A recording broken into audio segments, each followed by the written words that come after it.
Chat, what's up? What's up, guys? Hold on, I'm gathering something real quick.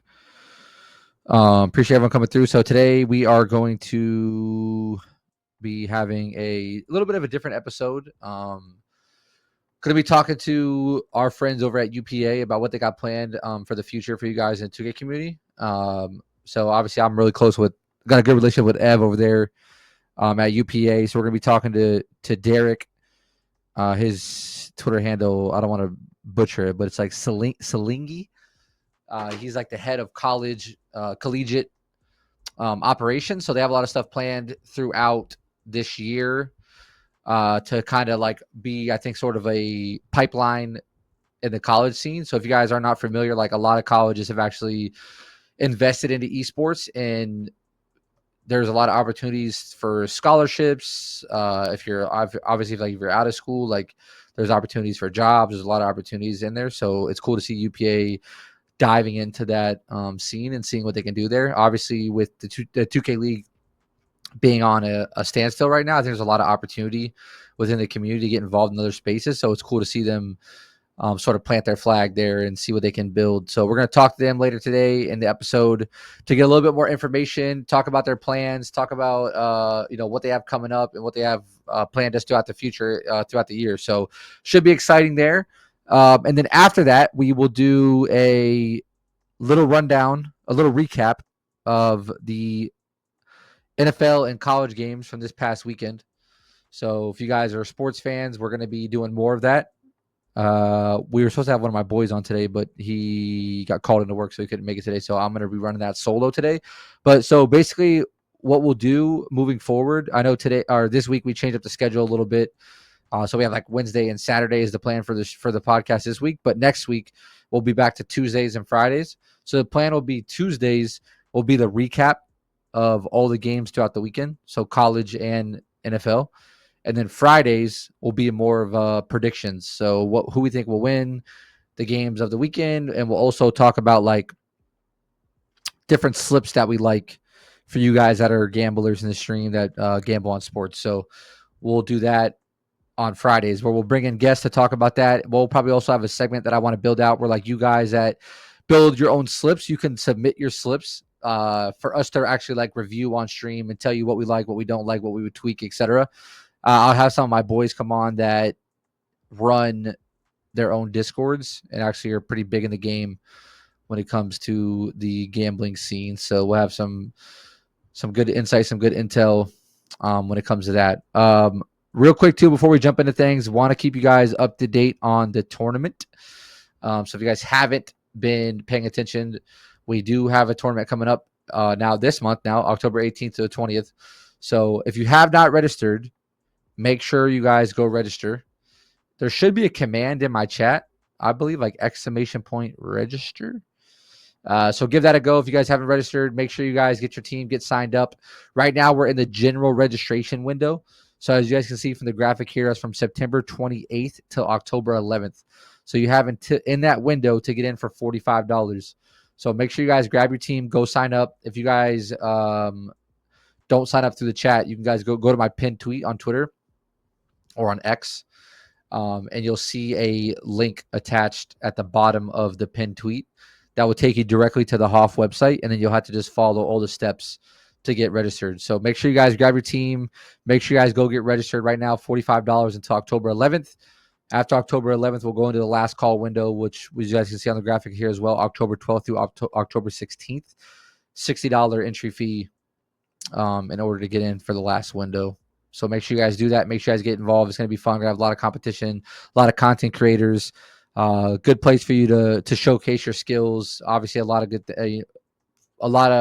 content to stream throughout that weekend. So they always do well. So it should be fun. I'm excited for it. And then rules. We changed up some of the rules just so you guys are aware. If you guys haven't been following us on social media, we originally had a 6'7". We were allowing 6'7" small forward at the 2. We changed that. So we're only going to allow 6'4" to 6'6" at the small forward position. So as you guys can see from the graphic here, 6'6" and below for PG, 6'4" to 6'6" for small forward, or if you're running a shooting guard or whatever the case may be. Like basically your 2 can't be taller than 6'6", and can't be shorter than 6'4".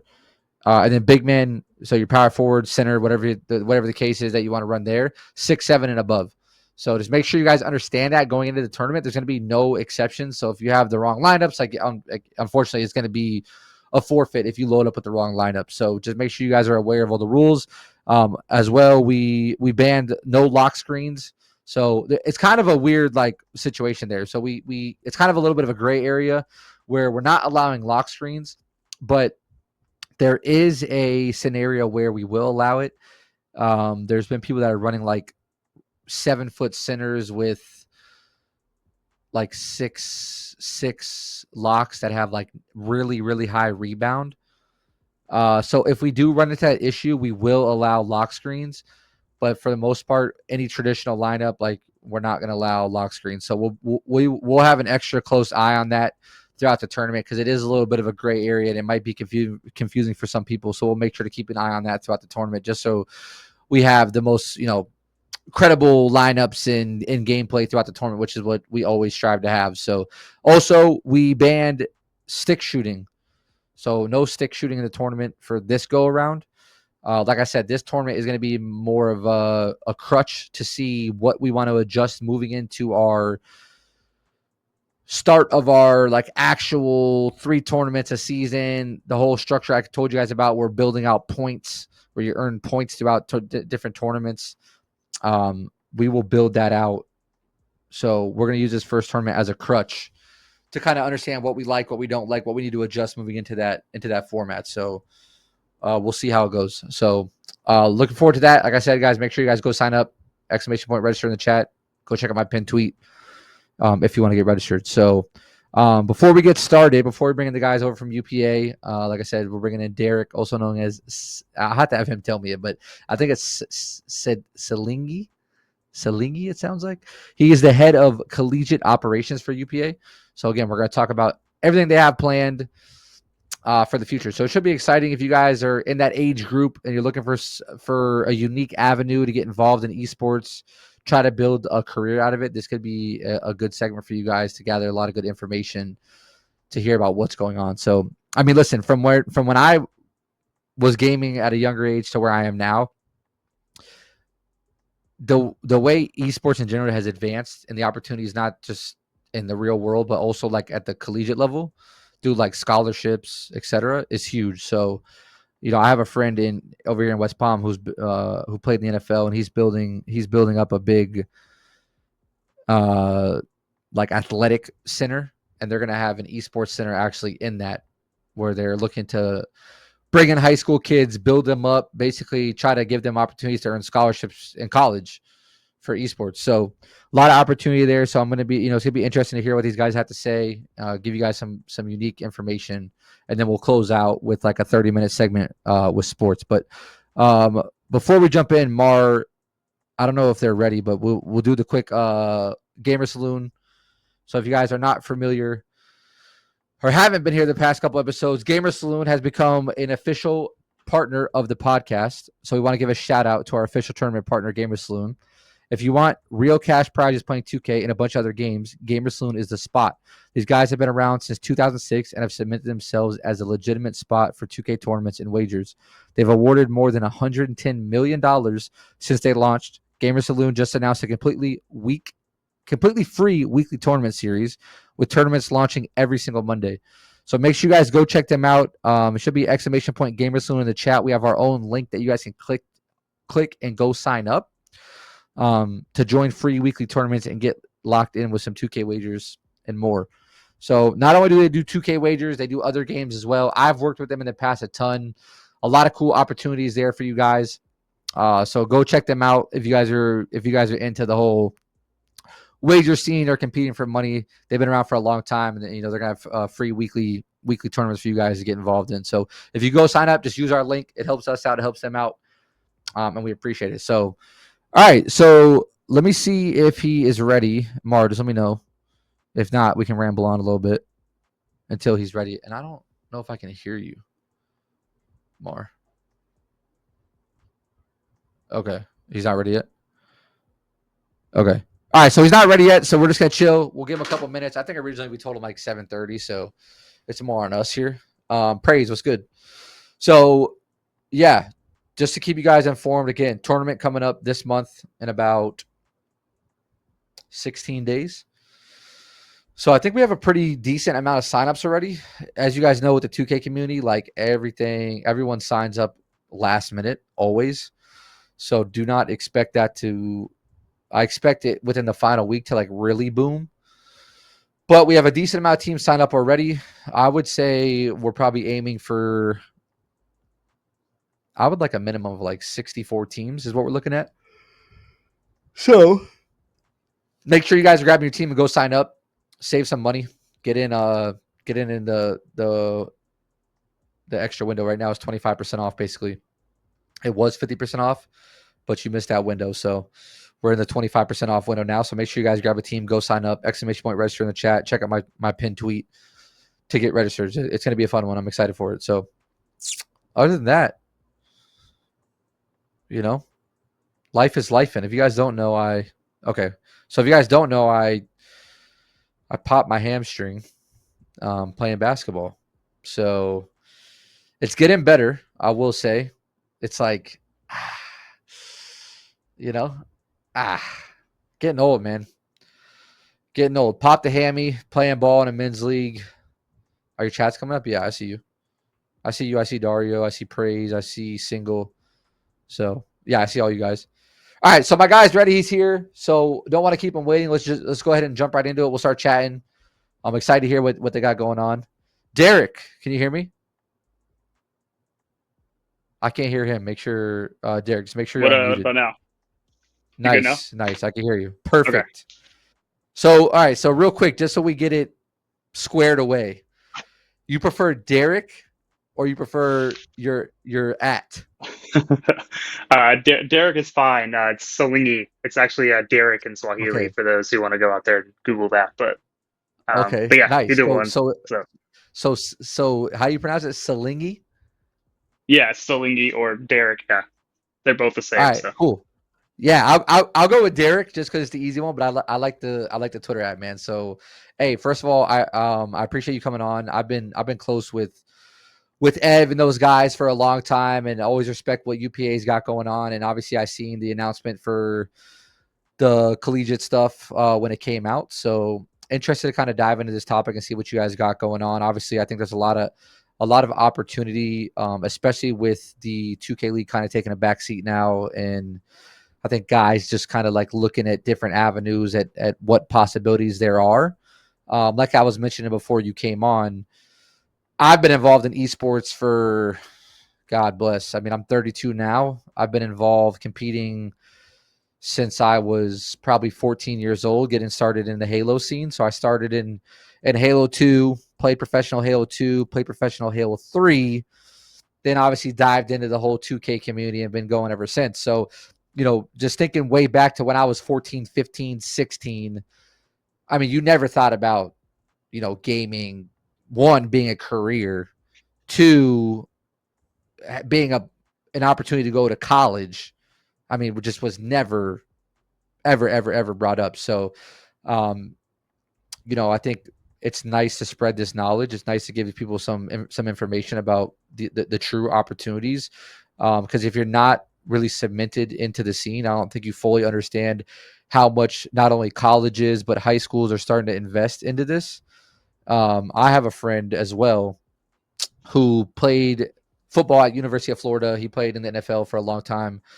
Shout out my guy John Bostic. He's from my hometown. He is actually coming home and opening up like a $50 million athletic facility. If you guys are familiar with the Florida area, there's a thing called IMG Academy. So he's basically replicating that in my hometown, where it's your one-stop shop for basically like top high school athletes to basically have the college experience. They live on campus, they get the training, they get everything to get them prepared to go to the next level. So he's bringing that to my hometown, and he reached out to me probably 2 years ago and said, "Hey, listen, like we want to open up an esports division for this as well, and train these kids and show these kids an opportunity to get involved in college." So, like I said, a lot of opportunity there. So you guys that are going to be in chat listening, make sure you guys are paying attention, because 10 years ago, this was never a thing. So, Derek, I mean, let's just jump into it. I mean, talk to us a little bit about yourself, a little bit about your background, how you got involved with UPA, and then some of the stuff that you guys have planned coming up. So a little bit about me. I was Halo 1. So I know you said Halo 2. Nice. I played Halo 1 Combat Evolved like religiously. So I mean, definitely wish that was Love that. around in college at the time because would have gone pro than that. So, Hell yeah. but yeah, that was technically before Xbox Live was even a thing. So we played on Xbox Connect, and did the whole LAN online mix or whatever it was back then. So yeah, I mean, as far as EPA goes, with the college scene, we actually had our first scrimmage last night. Coastal Carolina and Southern Miss, they wanted to get together and do a little scrimmage. So we kind of promoted that a little bit, since they're two of the teams Nice. that are signed up and ready to go. We have other teams too, but those are just two of them that have been kind of big in the scene. And then obviously our trailer's kind of playing in the background that we came out with and released. But yeah, essentially over the past, I'd say the past 5 or 6 weeks now, I've been meeting with different schools across the U.S. I would say I think about 62 is the total number I've met with the past 5 or 6 Wow. weeks. All of them are putting together teams, tryouts, you name it, on campus, helping them out with graphics and all sorts of things to kind of promote it on the campus. Just because a lot of people out there, especially with traditional sports games, they're not aware of it being an esport, just because it hasn't really been done before in traditional sports games. I think Madden did like a little thing, but even then, Madden's only 1-on-1, so no one's really done the whole 5v5, 4v4, 3v3, that kind of space, with traditional sports before in college. So we're kind of the first of its kind. So getting universities on board with that, and kind of seeing the potential, kind of showing them, hey, like, there was a professional league. We've been around forever. EPA has. So it's kind of getting them on board and seeing that, and kind of ultimately getting their interest and then them fielding a team and going from there. But yeah, we've had extreme amounts of interest, and also we're too like working with schools. We're talking to like their communications department, kind of getting if anyone who wants that streaming kind of experience, a hands-on experience that wants to do that. Talking with them, and we're going to open up a channel so they can come on and stream and broadcast. Just giving them exposure, and then also even some of the design programs on campus. Their students want to Yep. help like design jerseys or design. A few of the schools are having like a design competition for their jerseys for their players to wear. So Yeah, I like love that. that's really cool. They have like a vote across campus to like get all of the campus involved, and the 2K team essentially that they're going to have voting on which jerseys they want to wear. So it's kind of exposing not just like the gamers and the players on campus. It's exposing the whole campus as a whole, to what's going Yeah. on and what we're doing. So trying to make it Yeah, I as love big as that possible, because just kind of give awareness out there. yeah, I love that because I think one thing I realized, the deeper I got involved in esports with my career, obviously I started on the competitive side and like that's where I got my foot in. And then as I transitioned away from being the player and working more on the corporate side, you realize how much opportunity there is outside of being a player. I think everyone's like ultimate goal when they first start is, oh, I want to be the pro gamer, but like it kind of relates to like the whole pro athlete dream of a very low percent of people can make it to that level. And so people don't realize that there's a lot of opportunity outside of that to actually have a career within the esports world. And so like whether it's like you said, the graphic design side, or if it's like production, or if it's whatever, like I think I've noticed the more I've got involved in the corporate end, how much they're actually looking for help on different things of that nature, like simple things of like, how does someone know how to properly operate OBS? Like for me, that's simple because I've been streaming for, you know, 8 years now. But to a lot of these companies that are getting involved and starting to do more stuff with content creators and creating their own content and being more involved on YouTube and Twitch, et cetera, like there's actually a lot of opportunity to bring that type of knowledge into the corporate world or other spaces. So it's cool to see that you guys are working with schools to get more people involved outside of just playing. Curious, just through your conversations that you've had so far with different schools, I think you mentioned you talked to around 62 schools. Like how advanced do they seem like in just the pipeline of like competitive esports? Maybe not so much 2K like you said. I think they're still getting up to speed like on the 2K end. But how, I guess, advanced does it are some of these schools when it comes to like just esports competition with whatever games, and like are there certain games that you're noticing most schools are participating in now? Yeah, so I'd say the big four games they kind of play out there: Overwatch, League of Legends, Super Smash Brothers. I see a lot of, and there's a fourth. What is the fourth game? I always forget the fourth one. They're Rocket bringing on League? Street Fighter, kind of Rocket League. Yes, there we go. So those are the four, and then Street Fighter I think is kind of being thrown around here and there. I think is kind of the up and coming fifth game. But so there's an event, a big live event where they have the national tournaments every year, similar to March Madness. They call it May Madness. They have their national tournaments all in one place at a live event. It's actually down the street from me here in Arlington, Texas. So they do that, and essentially that's they want to have 2K as the next game to come on board. So that's the group we've been kind of working with and talking to. Our dream goal is obviously have the tournament there, but we're working with them to have either the final four or elite eight of our national tournament there with them, and then kind of doing our first couple rounds in person, maybe down the street or at one of the other venues kind of here in the area. So that's kind of our dream goal. But yeah, just kind of run alongside the same way March Madness and traditional college basketball goes, because they already have. I mean, the format's already out there. It's perfect. It's set up. Everyone loves college basketball. So just kind of mirroring that with conference tournaments, the whole selection show type thing. For those who do well in the regular season, but then kind of flop in the conference tournament, they can still make the national tournament. Um, Obviously, with points and that kind of system going on, but just kind of have it mirror that is kind of our end goal. But yeah, some of the schools out there, as far as advancing, like how advanced they are, they're extremely advanced. Like they'll have multiple teams in each game. Like I think there's like Fisher College, some of the bigger names out there. They're smaller schools, but the esport program on those smaller schools is always way bigger. They have kind of more funding because they want to get their name out there more. So they're using esports as kind of an avenue to, hey, like come to our university, like look what we do, all this cool stuff. Right. So schools are kind of using it for that, kind of like recruiting and kind of thing. But then also some of the bigger schools have the bigger kind of markets of people, but they just have obviously a little more kind of rules, and they're a little more, I don't know, strict, I guess you could say, around some of their stuff. So they're not as free flowing. But we've kind of been talking to them and getting them kind of on board. So those are kind of our longer targets. Some of the bigger schools, just because they don't see, like they don't. Basically, we're coming into the space and we have these relationships built, but they don't, like we're new to the esports scene on the college Right. campus. So they kind of want to kind of vet us essentially to see what we're going to do and Sure. if we're going to last long and all that kind of stuff. But that's where I Right. kind of told him we have relationships obviously with 2K and the NBA 2K. Like our relationship within the community is at the UPA are huge. Like we have all the connections you need to have. So kind of showing them that, getting them on board, talking through them with them has kind of helped out a lot. And then also our partner League OS, who we're using them for all of our new tournaments and new seasons coming up. Some people out there who are in the UPA Cup have kind of seen how that works. Essentially, we're using them as the tournament platform because that's what everyone else on the college team uses. So them seeing us using that same platform has really helped us as well.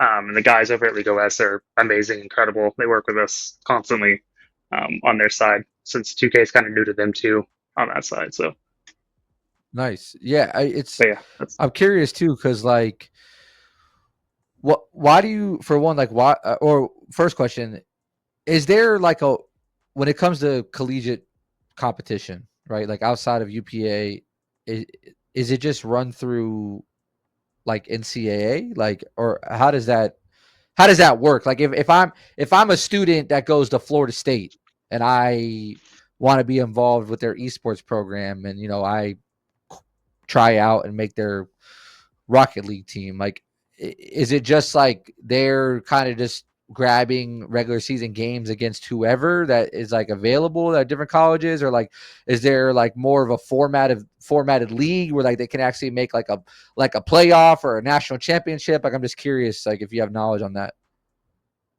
uh, so yeah, so like a little bit kind of like back up on that. Essentially, so like there's recruiting that goes on. So just like in traditional sports, some of the bigger schools out there in esports will recruit players, from around the world playing, let's say, Rocket League. I know some of the schools out there have kind of recruited players who are professional at Rocket League to come play at their school, and they're a student at the school, but then they're also allowed to play on their college team and play on the college level too. So schools out there will actually recruit, and there's a whole pipeline.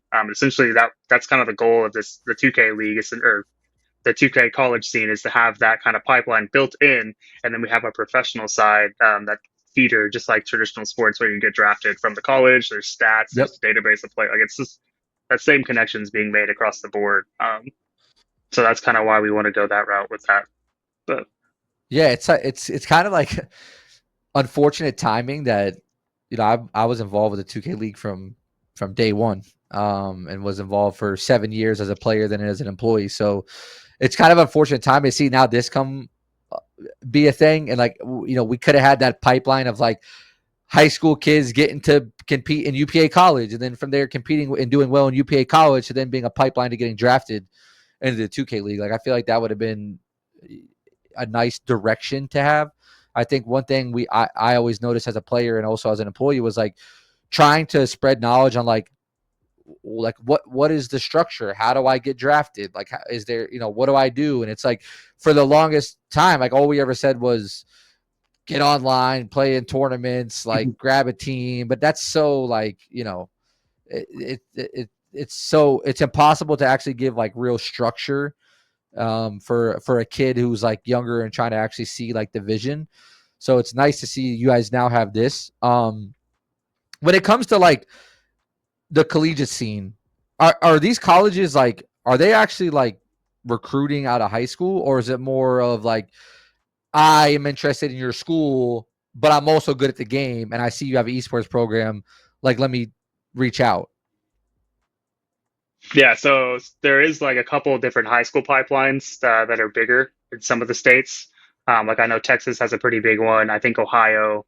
There's a few of the states that have like big high school programs, and then there's like a national one too. So I mean, some of the schools are recruiting through those high school kind of pipelines and bringing kids on through there, just because it provides like a track record. Like, hey, this kid's played for the past 3 4 years in our high school junior high scene. Here's his stats. He's Yeah. been playing. Like, so it creates he has basically a resume at that point of, hey, he's been pretty good for a while now. We should bring him on and go from there. So it's giving more It's opportunity crazy. to them.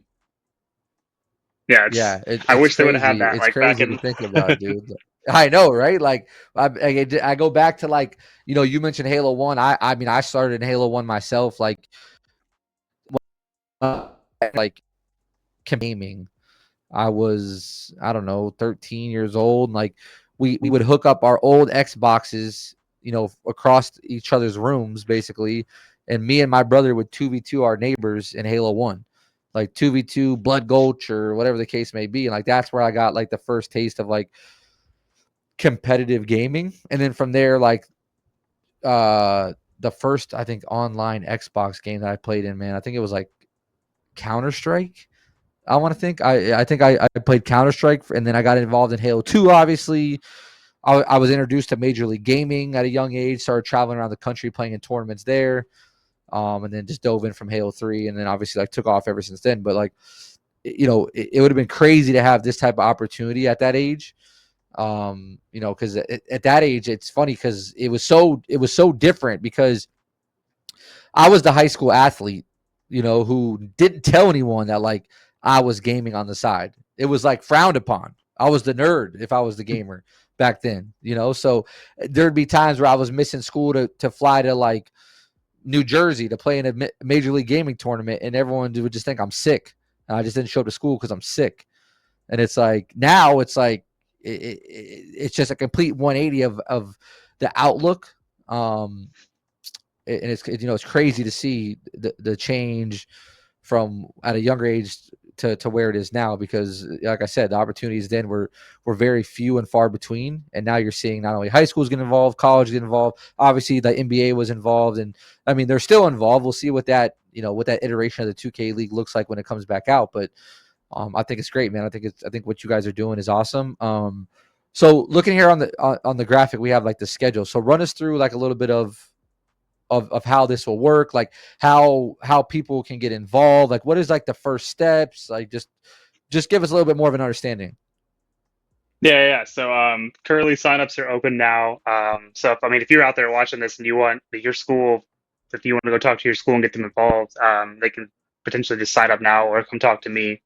I can definitely kind of spread the knowledge around. We have a deck we can go through with them. But all that stuff's going on now. Season will start the week of November 1st, run through December. We're playing, 2, 3 nights a week, essentially Tuesday through Thursday.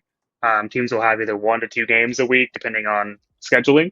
That'll end December 9th, but also with just one regular season. So December 9th comes around, the league will basically kind of go on a pause for exams and all that kind of stuff around college break, winter break, all that stuff. Yep. Essentially come back in January, continue the regular season, finish up at the end of February, and then run our conference tournaments all of March. And then in mid-April to May, have the national tournament, which hopefully has the 64 teams, just like March Madness ran the Yep. same exact way. So, Yep, that would be sick. And then when it comes to like coverage of this, is the plan like to be broadcasted on Twitch? Like, what is the idea there? uh, maybe having a few feature games here and there, but doing like the Red Zone hopping in Nevada games, showcasing colleges. Like I said earlier, bringing students who want to kind of get broadcasting experience throughout that portion of it, and just I don't know, just go from there Yeah. and make it grow No, that's bigger. sick. That's sick. I think one school that comes up to mind. I'm curious if you've talked to them, and feel free to not comment like if you can't. But like we've worked with Full Sail in the past a lot, in Florida, and my brother actually was interested in going to Full Sail. So like they have like we actually had a 2K League tournament at Full Sail. They have their own like esports arena. So I feel like they're like a natural fit for something like this. I know they have like Call of Duty teams. I know they have different teams that they actually, when I was with the Magic, we went to their campus and we played their esports team in 2K, and then we played them in Rocket League. And, it didn't go very well when we played Rocket League. And it didn't go very well for them when they played us in 2K. But they seem like a school that's very invested into this. So curious if you've talked to them. And then on top of that, like, what do you feel like has been the biggest challenge, I guess, up to this point when it's getting all these schools on board? Because I mean, ultimately, like if you want to have a 64 team tournament, if that's the end goal, I mean, you're talking, 128 plus colleges. I mean, ideally, like that you would want to be competing throughout like a regular season. So like for you, what have you felt like has been the biggest challenge? I'm sure one is like credibility and just getting like schools to understand what you guys are all about. But yeah, like just run me through that. What has been the biggest challenge? Like, what do you think it is that like is maybe holding schools back or like pushes them over the edge? Just curious on that whole outlook. Yeah. So as far as Full Sail goes, they're on. So we have a database of all the schools. We kind of contact all their esport directors and staff. Essentially, we've been building that database out. So essentially, we'll reach out to them. I've been in contact, obviously, with a lot of them. Full Sail's on there, but they haven't reached back out to Nice. us. So I mean, they know about it. There's no way they don't know about it yet, unless they don't check their emails. Right. So essentially, that's kind of one of our kind of problems, I would say, or challenges, is to awareness of, hey, like this is going Yeah. on. Like we have, you know, college season coming up, like with 2K, and we're like, so I'd say that's a challenge. Just kind of making more people aware that are on college campuses that is available. And then, yeah, credibility too, as well, with the bigger schools, because they want to see us come in, be around for a couple years, or at least 1 year, at least get one season under our belt, and then join up with us. So, Yeah. but I Yeah, that know, makes like, sense. I mean, because we also, go ahead. oh, yeah, go ahead. Oh, I was going to say, like, some of the bigger schools that have big basketball programs, we're trying to team Uh-huh. up with them, and do like an event on their actual basketball floor, like an actual like in-person event on their basketball floor. Obviously, That'd fill be the dope. seats with students to come watch it, and then maybe bring in some former alumni or players from the bigger schools and have them come out and just make it a big thing. Just kind of make people aware of, hey, like this is what Yeah. college 2K could be about if we want it to be. So. Yeah, I love that because I mean, obviously there's the natural connection there already. One thing I noticed when I was in the 2K league was like every team that I was a part of, like their players play 2K. Like they enjoy playing the game as well. So like those college athletes at the bigger schools, like you mentioned, like they play the game in some capacity. So like there is a natural interest there. So I feel like it's a miss if you're involved with a school that has like a big basketball program that doesn't have some sort of foot in the door with what you guys are trying to do. So, this is awesome. Like, I would love, like, I'm a big Florida State guy. Like, I grew up. My family was big college. You know, my whole family went to Florida State, so like I've always been the more collegiate route when it comes to watching sports. I love pros, but I'm a big FSU guy, and I, unfortunately, like it's not going too well this year in football. But it would be awesome to the point where like it gets to a Florida State versus Miami, or like a Florida State versus Florida, or like you carry over those traditional rivalries into this like new age competitive scene that our age group and younger age group is now so accessible to. So I think it's awesome. I think it's neat. Speaking on UPA's behalf, I know this may be a little bit separate from college, but like, or also another additional question for the college scene. Like right now, your guys' plan is 5v5. Like, is there plans to maybe do 3v3s or 2v2s, or like, is it like, what are you guys thinking there? Yes, I mean it's obviously evolving, but yeah, we want to have at least some kind of 3v3, maybe like college little event tournament thing, just to see how well it does and how much traction it has. Obviously, first of all, the 5v5 is kind of our bigger thing. But yeah, 3v3, we would love to have a couple events and see how well that does on college campuses, and see if that kind of gains traction at all and continue building it from there. But yeah, we'd love to add on to it for sure. Yeah, I think at least what I noticed like in the beginning of my 2K career was like it was just obviously easier to like get involved in the 3v3 scene. One, Yeah, like the game is simplified, and two, you just don't need as many people.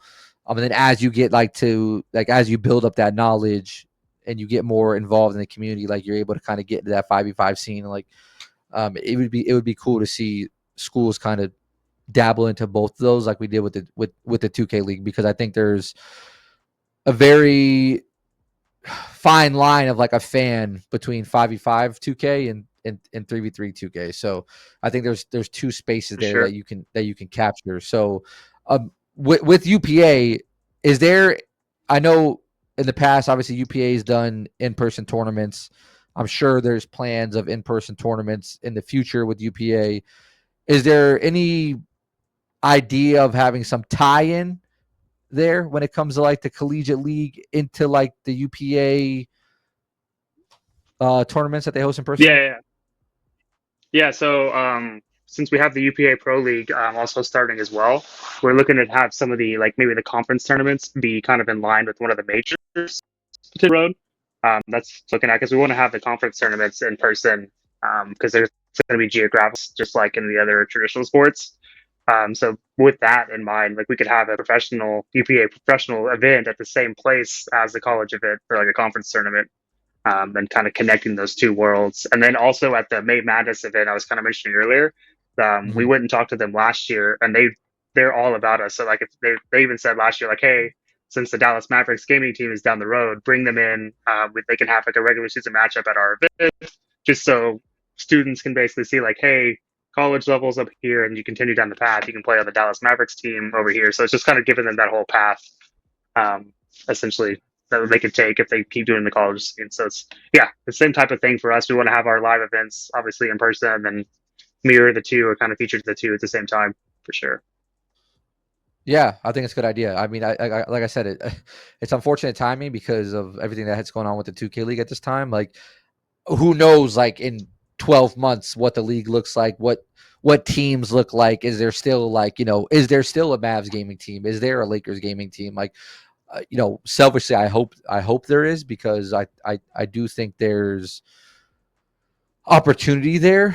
Um, Curious on that end. Like, has there been plan to try to align with whatever this new iteration of the 2K league may be? Like, I mean, listen, I know a lot of us are in the dark right now. We don't truly know what this will look like, but I figure like if there is some sort of form of professional teams, or just off my knowledge that I can spread to you guys from what I know, is the idea of the league moving forward essentially is there may be still 2K League teams, but like instead of having five guys involved in a team, you're looking at like one player who is quote unquote like an ambassador of that team, who then like would compete in entertainment activations throughout the year that would involve like one athlete, one entertainer, one content creator, like something around that nature. I don't know if we truly get to go back to that 2K League competition that we're so used to seeing. So I mean that's to be seen. But curious, is there plans to try to align with whatever the 2K League ultimately ends up becoming? And if there is teams that are still a part of it, drawing that or becoming that pipeline for kids to try to get to that level. Yeah. I mean, yeah, we would love to align with them depending on what their plan is. We've had conversations with them before. I think a lot of it is, I mean, they have an idea of what they want to do, but there's no exact plan they have kind of laid out. Yeah, But whenever they're ready and have that plan laid out, obviously we may or may not pivot depending on if we, like what they want to do or don't like what they're going to do. But yeah, I mean, we have that relationship built with them. And we want to keep that if possible. Just kind of have that in our future, essentially, because if they do come yep, back with the 2K League, obviously we would love to be the pipeline from college into pro and go from there. But until then, yeah, yep, we have our pro league that we're going to run. We've been talking to organizations, other teams out there, and even some of the bigger community teams out there, kind of get them along into this pro league, um, just so we can create our own feeder system, just in case the 2K League yep. does whatever it does and we do whatever we do. So we're just kind of keeping the ball moving, keep going forward with our stuff, keep expanding and doing better on our side. So that's the way we look at it. Yeah. Yeah, I love that. Especially UPA. Like one thing, Ev has always been like a forward thinking figure in the community, and I can respect him for that because I've kind of been in that same path. So to see like where Ev started with UPA and having the in person tournaments to how it advanced, like the one they had in Vegas. I haven't been out to one yet, and Ev, I'm looking you directly in your eye, brother. I got to make it out to one, so I will make it out to one. Probably won't compete just because that ship has sailed, bro. But I do need to make it out there to one and just be involved and maybe even get involved in like any sort of like 3v3 scene that you guys have going on, because I think there's a real opportunity for people to try to find a place to scratch the itch for competition with everything going on with the 2K League. There's a lot of just unknown, and I think people want something to look forward to. They want something to strive for. I think you guys have the right plan and the right blueprint here to be successful. So curious for another question. This is probably more like school directed. But when it comes to like the collegiate esports, I'm sure it follows almost the same trend as like being a regular college athlete, right? Like you have to probably maintain a certain GPA to be deemed eligible, like things of that nature. Like do you know more specific knowledge on like rules or regulations or guidelines when it comes to like college students becoming like an esports athlete? Yeah, so I know most of the schools we have in right now, I think they have, you have to be passing each program will have kind of its own rules around that. We kind of put that on the schools that, hey, like as long as that player is eligible at your Right. school to play, eligible for their program, they can play. And then as long as they have a college email that we can verify and go all that route, essentially we put it back on the schools. Like, hey, if we find something out that X student isn't like allowed on your team, essentially at your campus, or they don't go to that campus anymore, then we go ahead and ban that college or ban that team from there. So kind of putting that on them to do their checks, and then we do our checks on as well on our side. But yeah, Yeah, so that's that's putting it back on them a little bit. that brings up like a lot of things. Like I'm curious like how you guys go about one, like the vetting process, right? Like you making sure like this is a student on that goes to this school, and it's not like some kid who just lives down the road who's really good at the game who came and played for whatever college. And then on top of that, like with so much cheating going on, in the space, how do you make sure, or what is the process there just to make sure like none of that is happening? Because I mean, if you're involved in the scene as much as I am, like listen, the cheating has gotten advanced, like to the point where I don't even know how you tell if someone's cheating anymore or not. I mean, it's like, sure, you could tell someone put on a hand cam or whatever, but like they're I feel like they're so it keeps advancing to the point where like how do you make sure that just stays credible and it doesn't hurt the competitive scene of the collegiate league that you guys are trying to put together. Yeah, I think that goes back to the live events. Obviously, we want to have more live events in person. And I think that kind of goes back to, so if we're playing regular season games, there's a couple teams that are undefeated in the regular season, and then we have our live event, and they lose the first game. They get blown out by like 50 in the first game. Obviously, there's going to be a disparity we can kind of look at with that. But yeah, I mean, ultimately, it's kind of hard to prevent that kind of level of Yeah. cheating at some level. So we kind of put that back on the colleges. Like most of the programs will play in person at their esport facility for their games. So I mean, they're monitored by the staff there at the Right. school. But essentially, if their school is caught cheating, then that looks bad on their school, and it's going to be it's not good in the college space to be called out, because I know some of the colleges before and these other games have been called out for cheating, and obviously that's their school looks bad for that, and it's just not a good look all the way around. So I feel Right. like it's much more frowned upon in that scene than it is just in a regular community scene. So, Yeah, no, absolutely. That makes a lot of sense. Crew, appreciate the 86 months, bro. Much love. Yeah, it's funny because I've heard about collegiate esports for a good while now, but like I've never truly understood like where to go to like actually watch or like is it what do you find more of this scene? It's is it more involved? Like is it more accessible just through like those schools channels, or like is there like a just for let's just say for an example, like is there an ESPN type place where people can go to like watch, you know what I mean? Like I feel like obviously I know about it, I've heard about it, it's been around for a long time, I know schools are competing in different games, um but I've never truly understood like okay where to go if like Florida State's playing Texas in Rocket League, or like or is that mainly just the way it's going right now? Schools are just kind of doing that on their own social channels, their own like Twitch channels. so it's for the most part, I'd say it's on their own. However, some of the bigger conferences out there that play the other games and they kind of host other schools for different games, they'll have their own channel and they kind of broadcast kind of like an ESPN type for their conference. Like Mm, I know, like the NECC and like even like the Sun Belt and some of the other conferences have their own conferences, and they'll have their channel for those schools, and they'll do ESPN kind of broadcasting for the different games on there. So I mean, okay, as far as nice. that goes, but mostly I'd say right now in the space, it's individual kind of schools going out there. They're trying to make a name for themselves somewhere. But I mean, Right. yeah, down the line, that'd be incredible to have one kind of hub, essentially like ESPN Yeah. for esports or collegiate esports.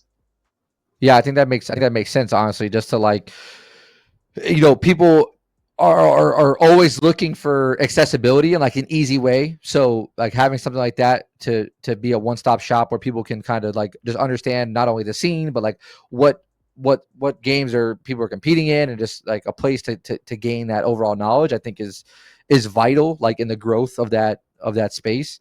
Interesting. I it completely slipped my head. You mentioned conferences. So like when it comes to being involved in UPA collegiate side, is basically like you're welcoming anyone from any conference, correct? Yeah, yeah, yeah. Okay. Okay, so that makes sense. So like when it comes to now outside of UPA, are you like are you seeing mainly these schools be competing within conference, or like because for me I'm an FSU guy, right? So I look at the ACC. Yeah. I don't know how many ACC schools have esports teams, but like let's just say it's like FSU only. I mean, obviously they can't compete in the ACC then for like an ACC title. So like, are is it like? Well, I'm curious. Are you seeing a lot more like in conference games? Are you seeing a mixture? Like, I'm curious there. Yeah, yeah. So I'd say it's a mixture right now. There's some conferences out there that are bigger that we could like if some of all the schools wanted to join from like the Sun Belt. I did mention them because that's what Coastal Carolina and Southern Miss are in. So like if we brought that conference in, I would love to do that just because they have all the teams and the rivalries are already kind of built in there. But future wise, I could see once the conference is kind of built out in the space, because it is a little bit, I call it Wild Wild West is what I kind of go to. It has there's a bunch of different conferences out there that are smaller, trying to like figure out who's gonna come out on top type Right. of thing. But that's essentially like that's like we want to have conferences within the UPA or within our kind of realm for 2K just because Yeah. it just makes things a lot easier. That's kind of how the NCAAs run. Like you have the NCAA and then you have conferences within the NCAA.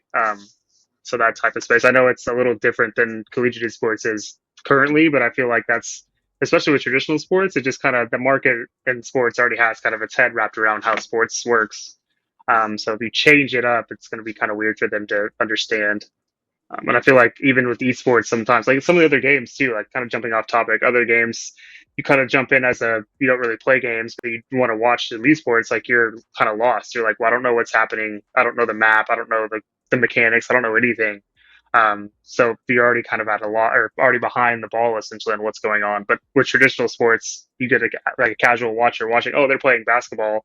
There's conferences. There's the UPA, which is like the main hub. So you're not having to teach them as many things. Then they can truly learn the mechanics of the game. Like they're actually focused on that rather than focused Right. on what is happening here. Like there's a million things happening. I have no idea about any of them. So it's kind of Right. you lose, I think, some of the viewers that way. So I think keeping that Yeah. intact helps out a lot of people.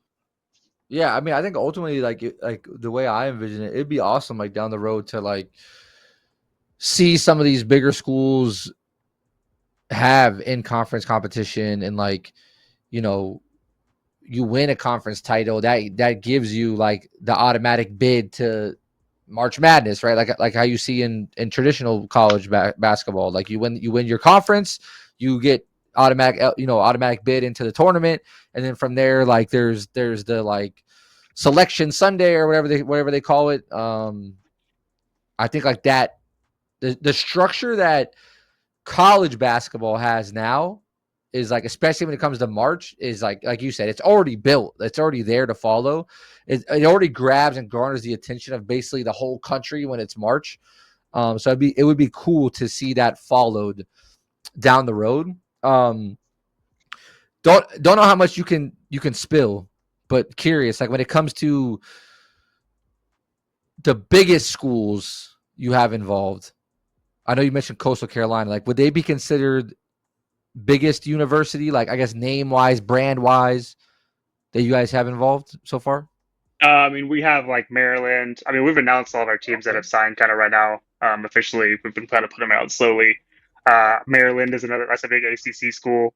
Big school. For you, Florida State. Yeah, so I mean that's we have them on board. I mean, there's a bunch of them out there, even big and small, but that just kind of gives you an idea scope wise. We have the smallest of obviously big ones, Division One. So Yeah. but yeah, No, we're that's putting out awesome. more and more teams as they sign up, it's kind of slowly just trickling them out here and there. Yeah, I'm curious if it ever gets to the point where, like, because I mean, I played college basketball, and I played at an NAIA Division II school.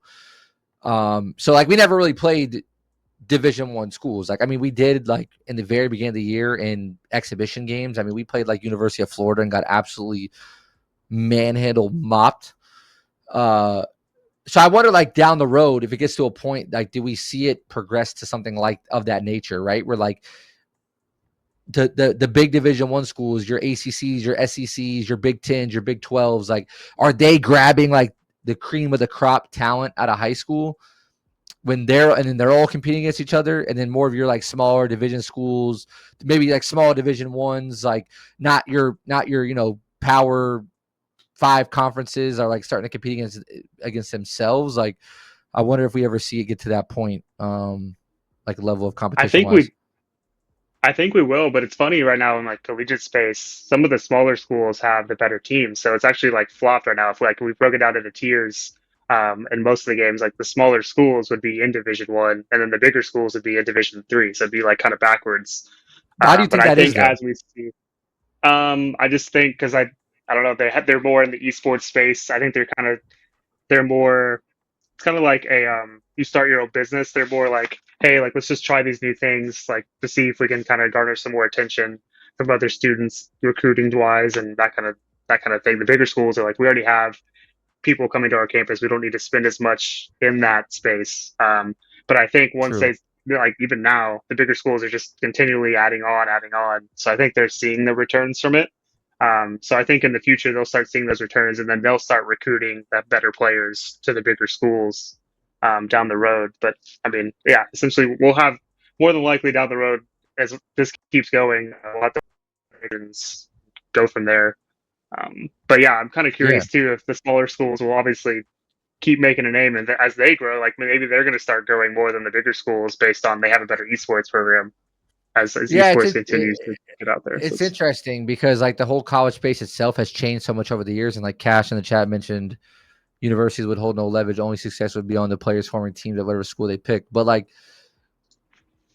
I mean, if it got to the point where it was followed, obviously this is like wishful thinking. Like this is thinking out of the normal realm here. Like if it got to the point of success and popularity, like why couldn't there be like NIL involved and like different things of that nature to where some of these bigger schools are recruiting some of the bigger players, or like even like the transfer portal, or like whatever the case may be. Like I think there's a lot of things could open up if it got to that point. Obviously I think like it's still in the infancy stages of like trying to figure out how it gains traction, and it's almost like in the 2K League space. It's like we know we have a game that people enjoy.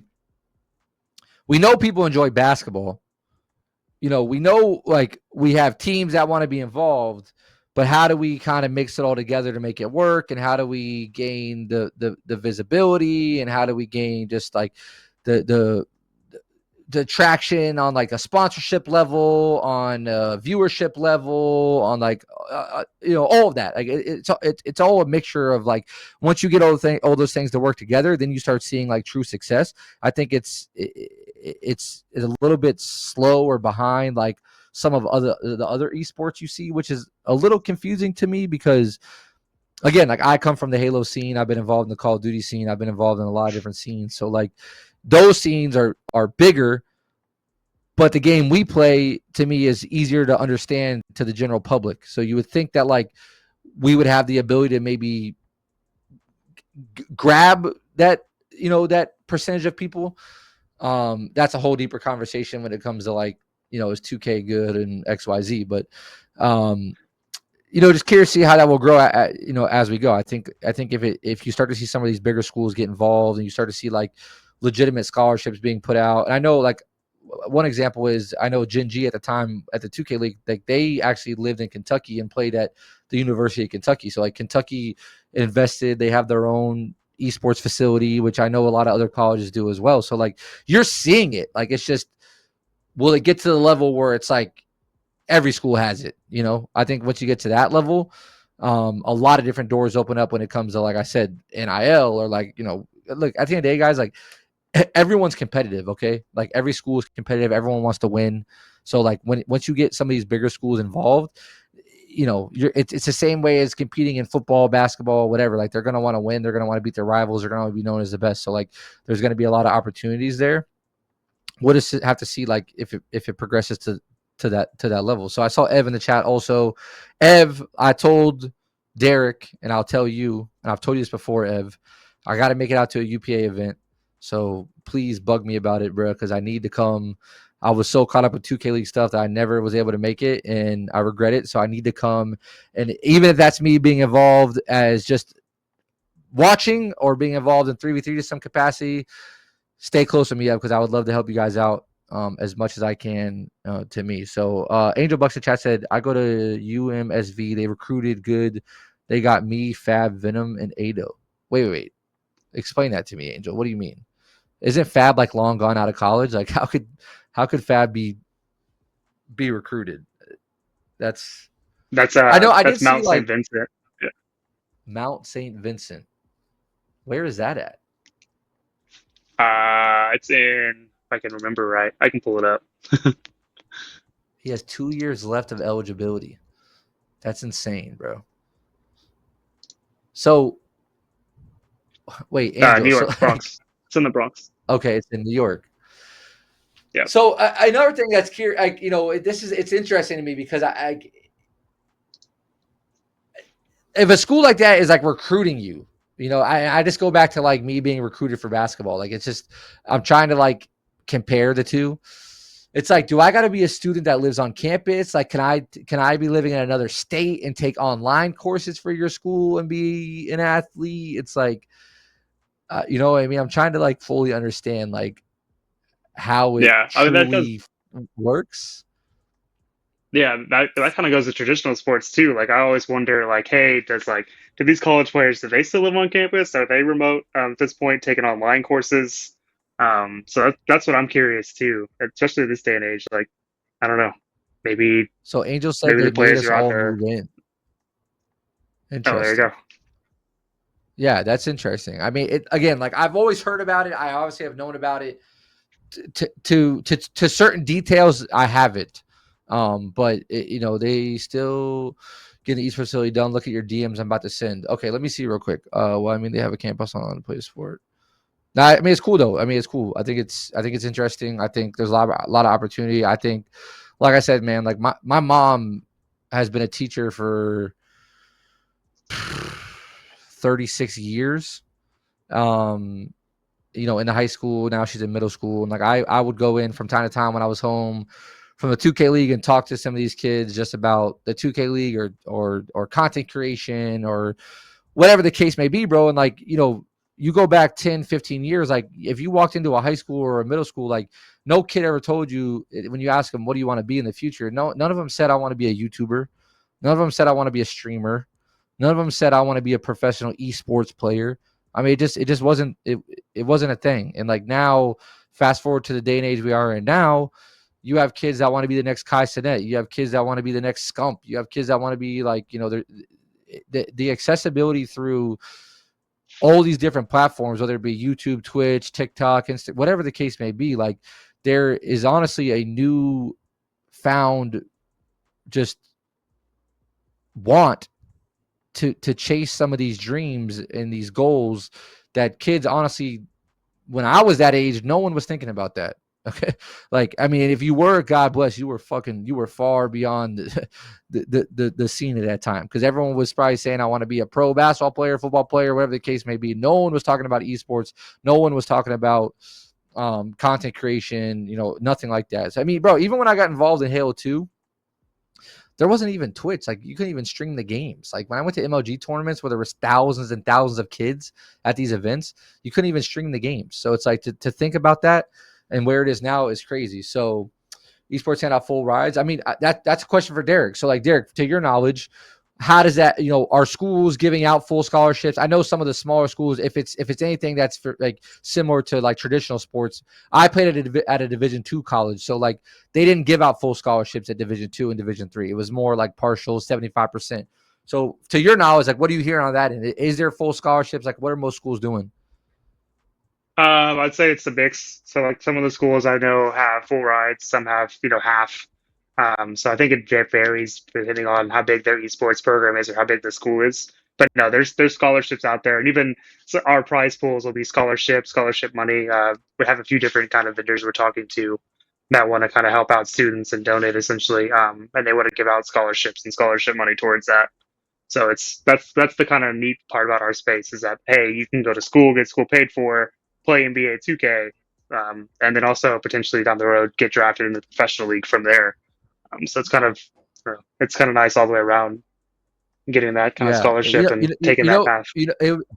you know, it'd be interesting too is like you see a lot of these guys that go to, you know, that play at like big Division I schools, and whether it be basketball, football, and they go on to play in the pros and they go on to have a great career, right? Like they tend to give back to their college and like they invest in like whatever, like whether it be like an indoor practice facility for the football team or a weight room for the basketball team, whatever the case may be. Like it'd be crazy to the point where like, you know, I'll just give out names. Like if Scump got to the point where he's like, I want to give back to whatever college. I don't think he went to college because he was killing it at such a young age, but you guys get where I'm coming from. Like if a kid comes from this high school rank to college rank to then going on to whatever pro league there may be, or maybe he turns it into like a content creator and he's become successful. Like if you see some of these people start to give back to these schools and invest into like facilities and invest into resources to try to grow this out even more.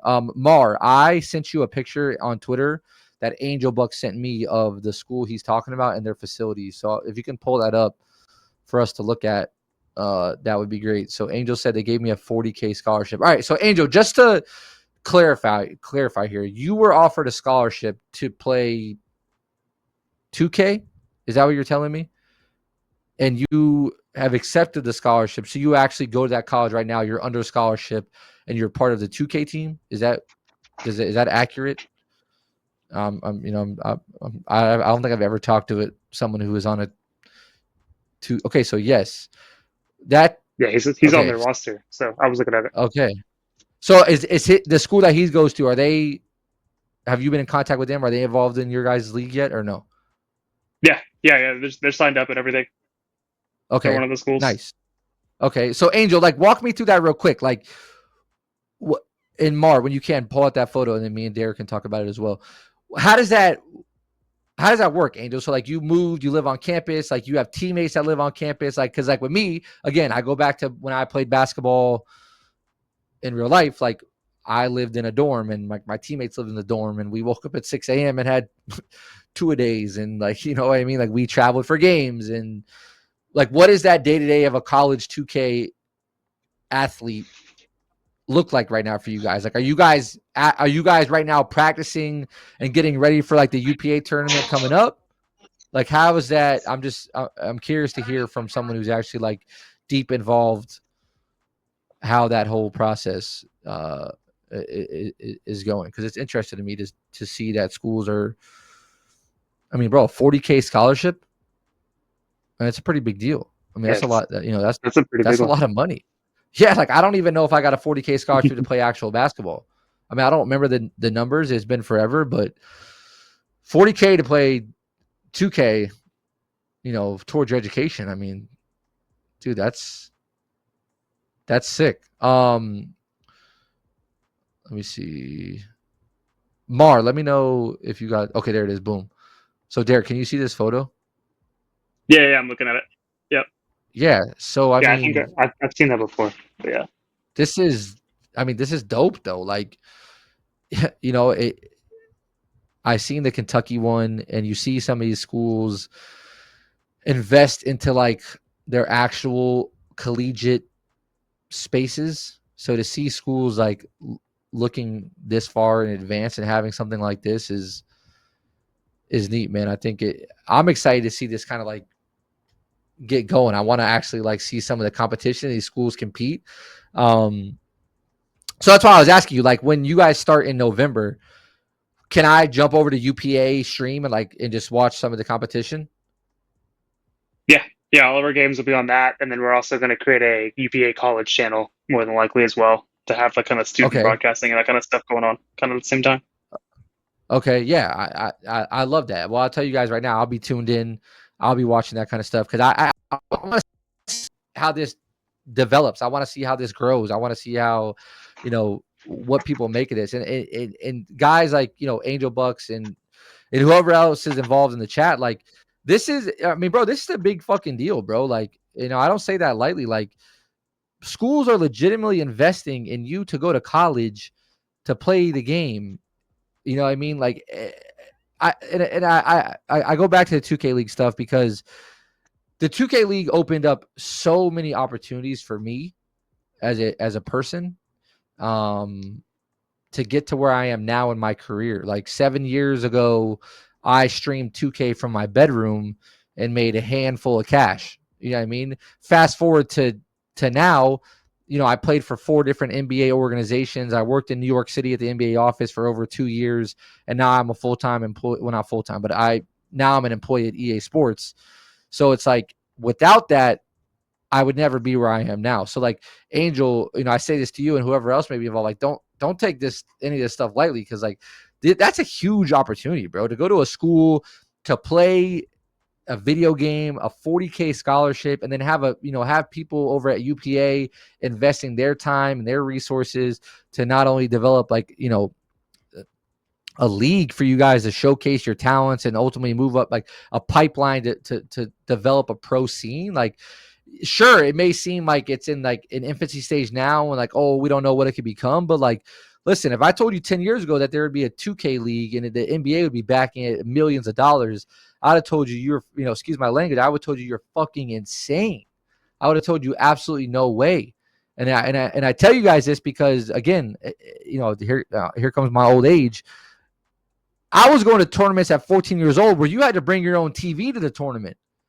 Okay, like you had to walk into the tournament with your own big tube TV and set that motherfucker up and compete, at little local LAN centers around your town. Now we're talking, schools getting involved, NBA getting involved. I work at EA, and like I see how involved EA is in like to their Madden scene, and like how involved some of like the NFL teams are involved in like to the Madden scene. So like I truly believe like this is only going to get bigger. It's only going to get better. A lot of times in life, bro, it's when you get involved in certain things. And sometimes like people want to get involved in different things and it's already so saturated. It's already so developed, and getting involved at at ground zero in some of this stuff is priceless. I mean, it's honestly priceless. And sure, like some people might say, well, you're not bringing in money monthly or whatever the case may be, but what can be made from this down the road is huge. And I can honestly see the vision that UPA and you guys have planned when it comes to being the pipeline and the opportunity between high school to college to eventual pro league. And again, whatever the case may be with the 2K league, if that comes back and there is some sort of iteration there, that's another huge opportunity to go from not only getting a scholarship in college and competing in college, but then that being the pipeline for you to then be drafted or recruited or whatever the case may be to then represent an NBA organization. And like I said, don't take any of that lightly, because like when I was a player for these NBA organizations, like sure, like you're the video game guy there, but like you're face to face with some very powerful and influential people at these organizations that, and I go by this saying, and it's very cliche, and all you guys have heard it. It's not what you know in life, it's who you know in life. And who I've met from where I've gone as a player playing 2K has taken me further than I could imagine. So like, I just say this because I do see the opportunity here. I do see the vision. I do see what they're trying to build and what can come of this. So, I mean, I think it's awesome what you guys are doing. I'll definitely be tuned in and watching more. I know we're getting close to that hour mark. And one thing I want to bring up with you, which we'll get to once we kind of close out the UPA talk, but anything you want to mention quickly about UPA collegiate season coming up, like any calls you want to make about signups or whatever the case may be, the floor is yours there. Yeah. So, I mean, if any of you out there, obviously, even just with this talk, if you're a program, if you go to school, or if you want to maybe even start going to a school, go talk to their esports program. Kind of mention what we have going on here. They can come find me. They can come find anyone. DMs are always open to that for whoever.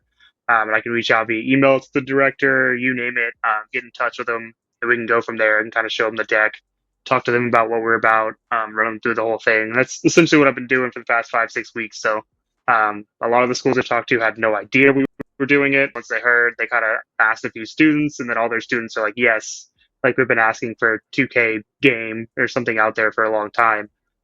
So that's just started to spread that way. So, I mean, it's as much as you can spread it around, just to make people aware. Obviously, we're not trying to sell anything like, hey, if you play 2K, you want to play competitively on you go to college, like why not just form a team, talk to your program. A lot of them are student driven right now, instead of varsity level. Obviously, the next year or so, hopefully the school will actually pick it up as a varsity level esport, which would mean a lot in that space, which will happen. Just to take a year or two because their funding gets approved over summertime, the budget and all that kind of stuff. But yeah, I mean, if you're on college campus or you know someone on the college campus who plays 2K, tell them, hey, there's a UPA College League. Talk to your director over there and get in touch.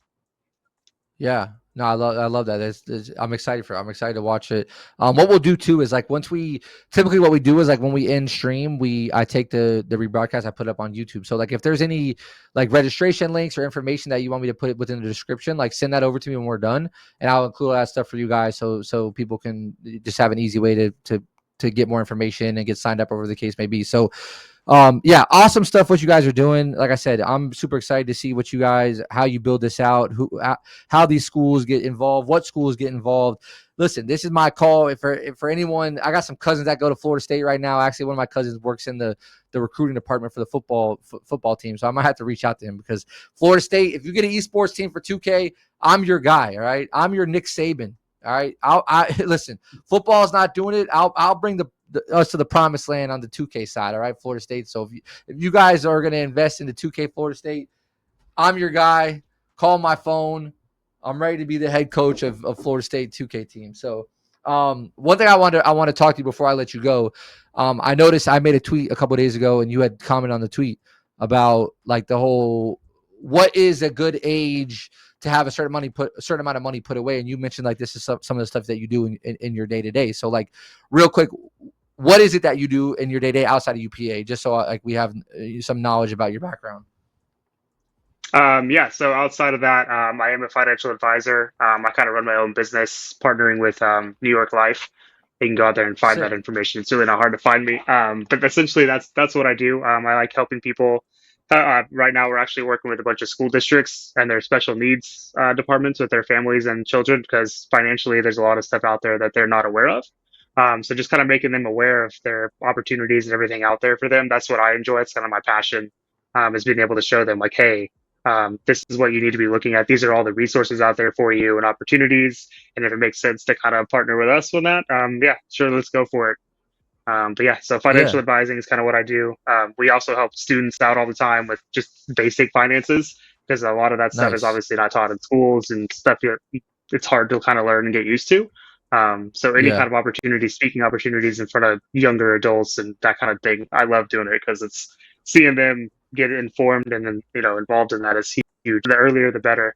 I always tell people Yep. procrastination is like the number one kind of problem and everything for people getting started. The earlier, the better. 100%. It's harder. It's harder earlier, obviously, because you're not making as much money when you're younger. But that's the most important stage to be putting something away, even if it's $10, $5. Like put something away and just start letting it grow.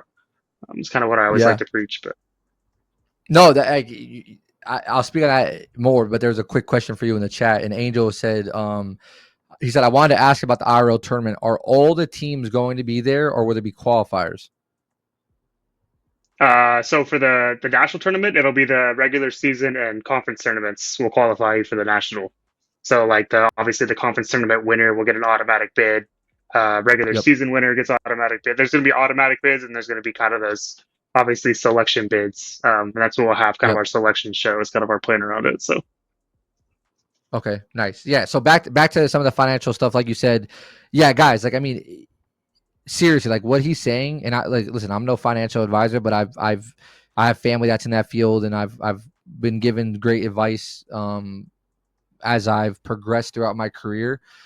No joke, like putting away a little bit amount of money at a younger age takes you so much further than you can even imagine. Like I've seen graphs and different charts online of like if you start putting away, I'm just giving some bullshit numbers here, but like if you were to put away like $100 a month at the age of 18, the amount of money you would have at, let's say 60 compared to if I started putting away $100 a month at the age of 24 is like it's actually pretty substantial, like based on like, ROI and like different things of that nature. So like if like, and like Derek said, like if you have the opportunity or if you're able to do that kind of stuff, try to do it as best as possible. Um, I kind of want to speak to you about what I was tweeting about. And I'll be transparent here because that's just how I am. And like, I think it's good to be transparent about this kind of stuff and give some knowledge back to like the younger group. So for me, I'm 32. I have slowly put away money like throughout my, years of doing content or, just gaining money here and there. Obviously, like my parents were big on me taking advantage of the 401k stuff when I was a 2K League player. So a lot of players, I hope you guys did it. I don't know who did and who didn't, but I hope you took advantage of that because from what I know, like the NBA matched a certain percent up to like 7%. I think they did. So I was doing that from day one of season one all the way until I stopped being a player. And, by the time I was done playing, I never even looked at the account, and the account had like 35 grand in it. Like, so that just shows you guys like, compound interest and like what, obviously markets fluctuate and whatnot, but like as you're building, like, and you're not looking at this stuff, it truly can make a change. So like, just question to you for myself, like at the age of 32, and I'm sure this changes depending on the person and the career and the salary. Like, what is a number, you know what I mean? Or is there a number where it's like, okay, you're in a good place, or like you need to be maybe, chucking a little bit more away, or like whatever the case may be. And just to be transparent with you again, like your life changes every year, right? Like where I was 7 years ago compared to where I am now is much different. So like when I joined the league as a 2K League player, for 4 years straight, I had no rent. I didn't have to ever pay rent because the teams covered it. So that's a huge financial expense that most people have. So like that helped me put money away, right? And then once I moved to New York as an employee, I mean, I couldn't save a goddamn dime. I mean, I was paying $3,000 a month for an apartment, plus a car, plus a this and that. So like my ability to save and how much I was able to save throughout the years has obviously changed. So like, just curious, we'll just use me as the example at my age. Like, what is a good number? What is like, would you say is like the bare minimum someone should be putting away? Or like, I'm just curious of that process. If I was someone to come to you and like be, to try to set myself up for the future. It's kind of hard too, because like you said, you get to look at all the different kind of variables Right. in that person's life, and different things. But I mean, as long as you're putting a portion of it away, and obviously that portion varies too. Like some people want to leave a legacy behind for their kids later on.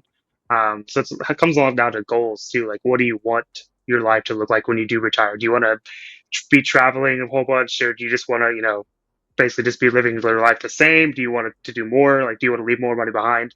So it's taking that person's kind of goals, and that's what that's the main thing I kind of focus on. Like, when you retire, what does an ideal retirement look like for you? What do you want to end up doing? Like, do you want to give money back to certain things?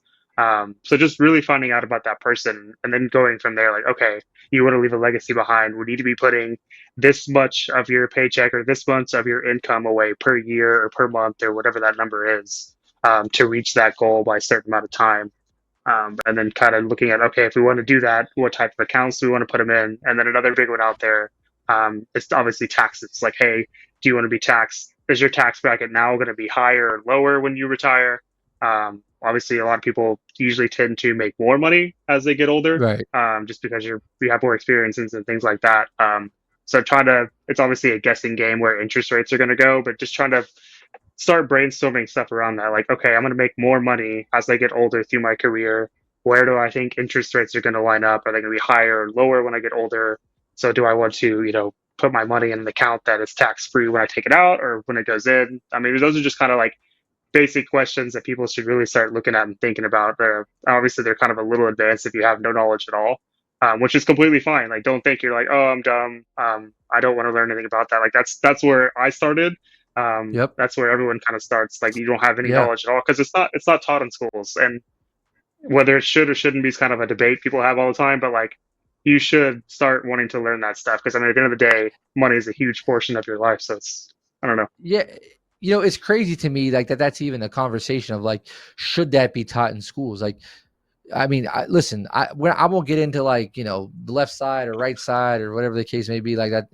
I know better, but like, this is just like basic knowledge on how to make people better, in my opinion, and like to live more comfortable. So like the fact that it's not taught in schools at a younger age to me is a little bit mind blowing because yeah, like even myself, I had no fucking clue like about a Roth IRA or a traditional IRA or do I want to be in an aggressive account? Do I want to be in more of a moderate account? Like I had no clue until I was probably 26 years old. You know what I mean? If I would have had this knowledge when I was 18 years old, I mean, I probably could have double the amount of money that I have put away now, So I think a lot of people, and, what people don't understand is you get caught up so much in like wanting to live a certain lifestyle.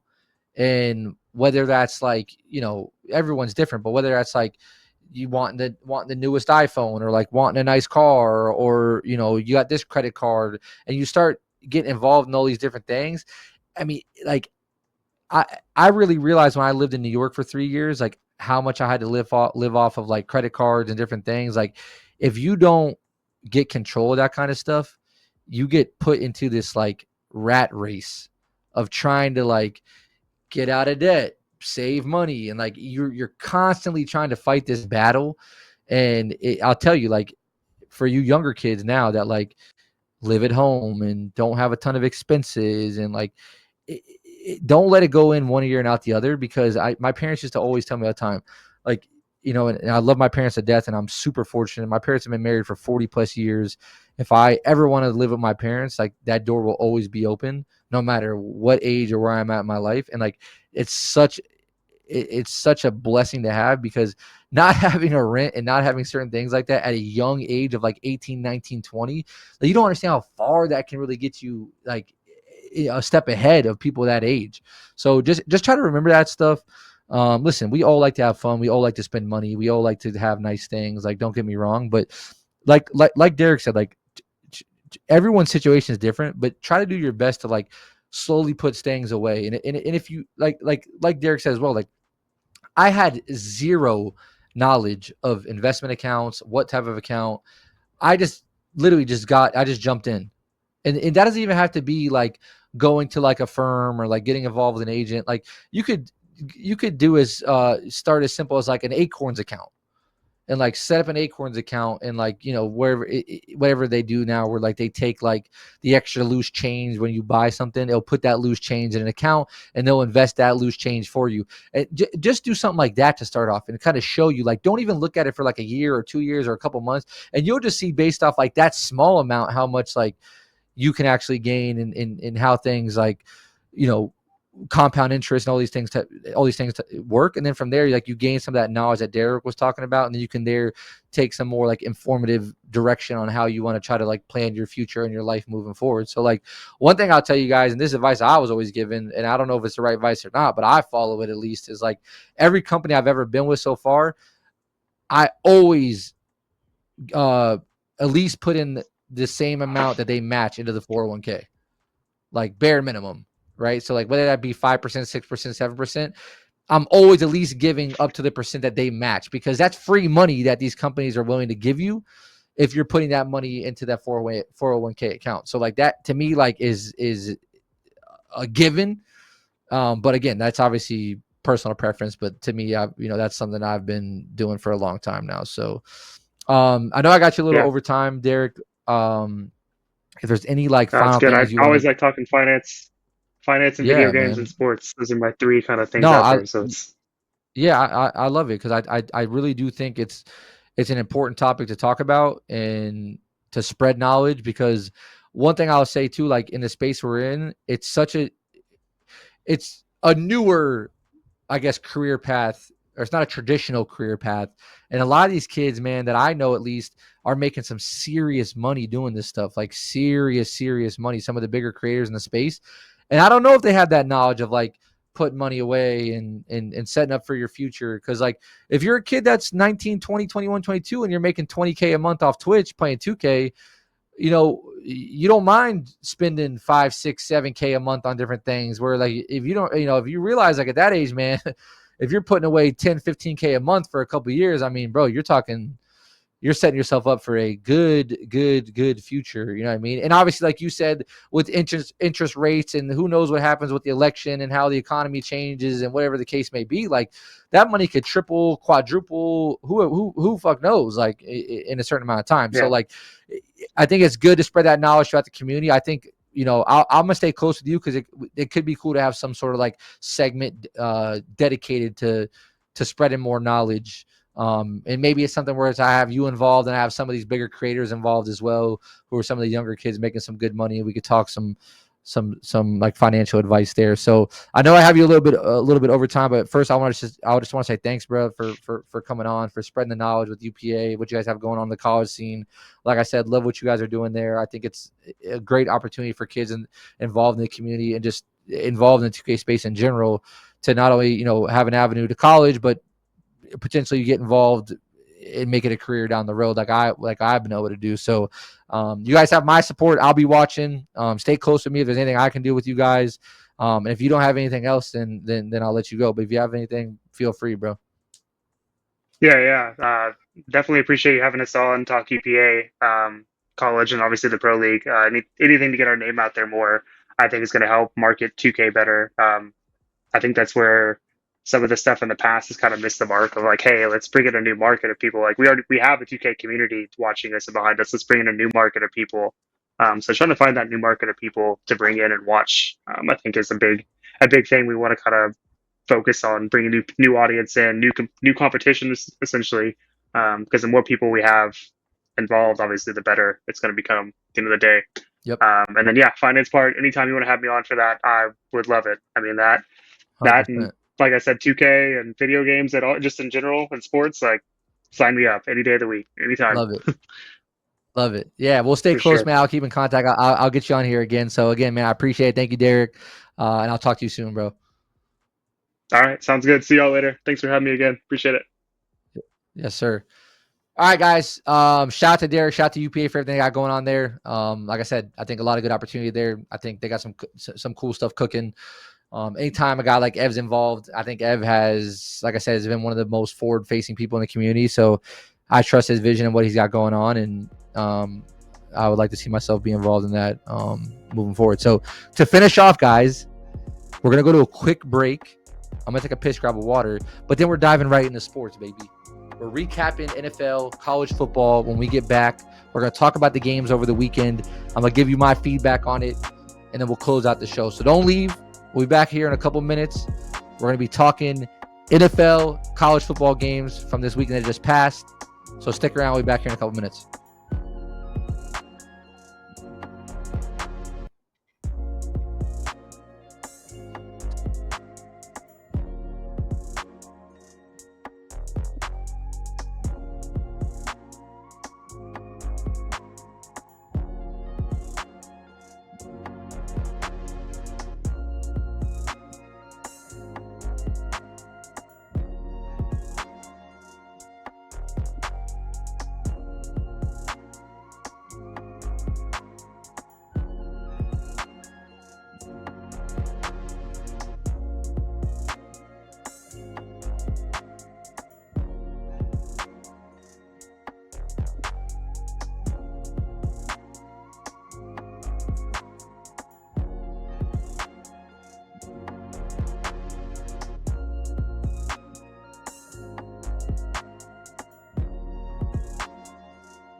All right, pull us in that fucker, man.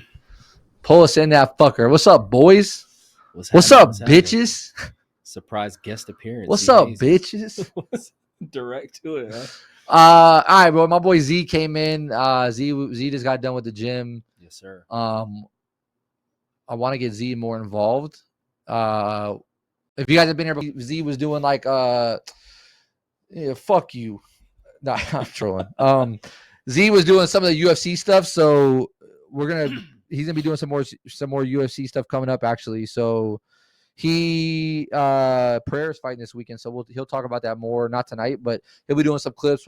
We'll probably talk about that fight on Saturday, because we're gonna be doing a Saturday segment since we changed the schedule up a little bit this week because of shit that was going on.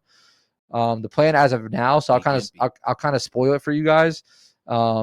Is it a great fight though? Like, I don't want to dive into that fight too much, but like, isn't Pereira just a huge favorite? Nah, the other dude's a badass, bro. But come on, like, The like thing seriously. is Pereira's a lot sharper. I haven't checked the Vegas line, but what would the Vegas line be? Pereira's a favorite for sure. But like, what we're talking, is he a favorite or is he a favorite? No, it's not going to be that much. Like, is he like minus 400? Bro, the other guy's a fucking okay, but like 10. Pereira's supposed to be the guy.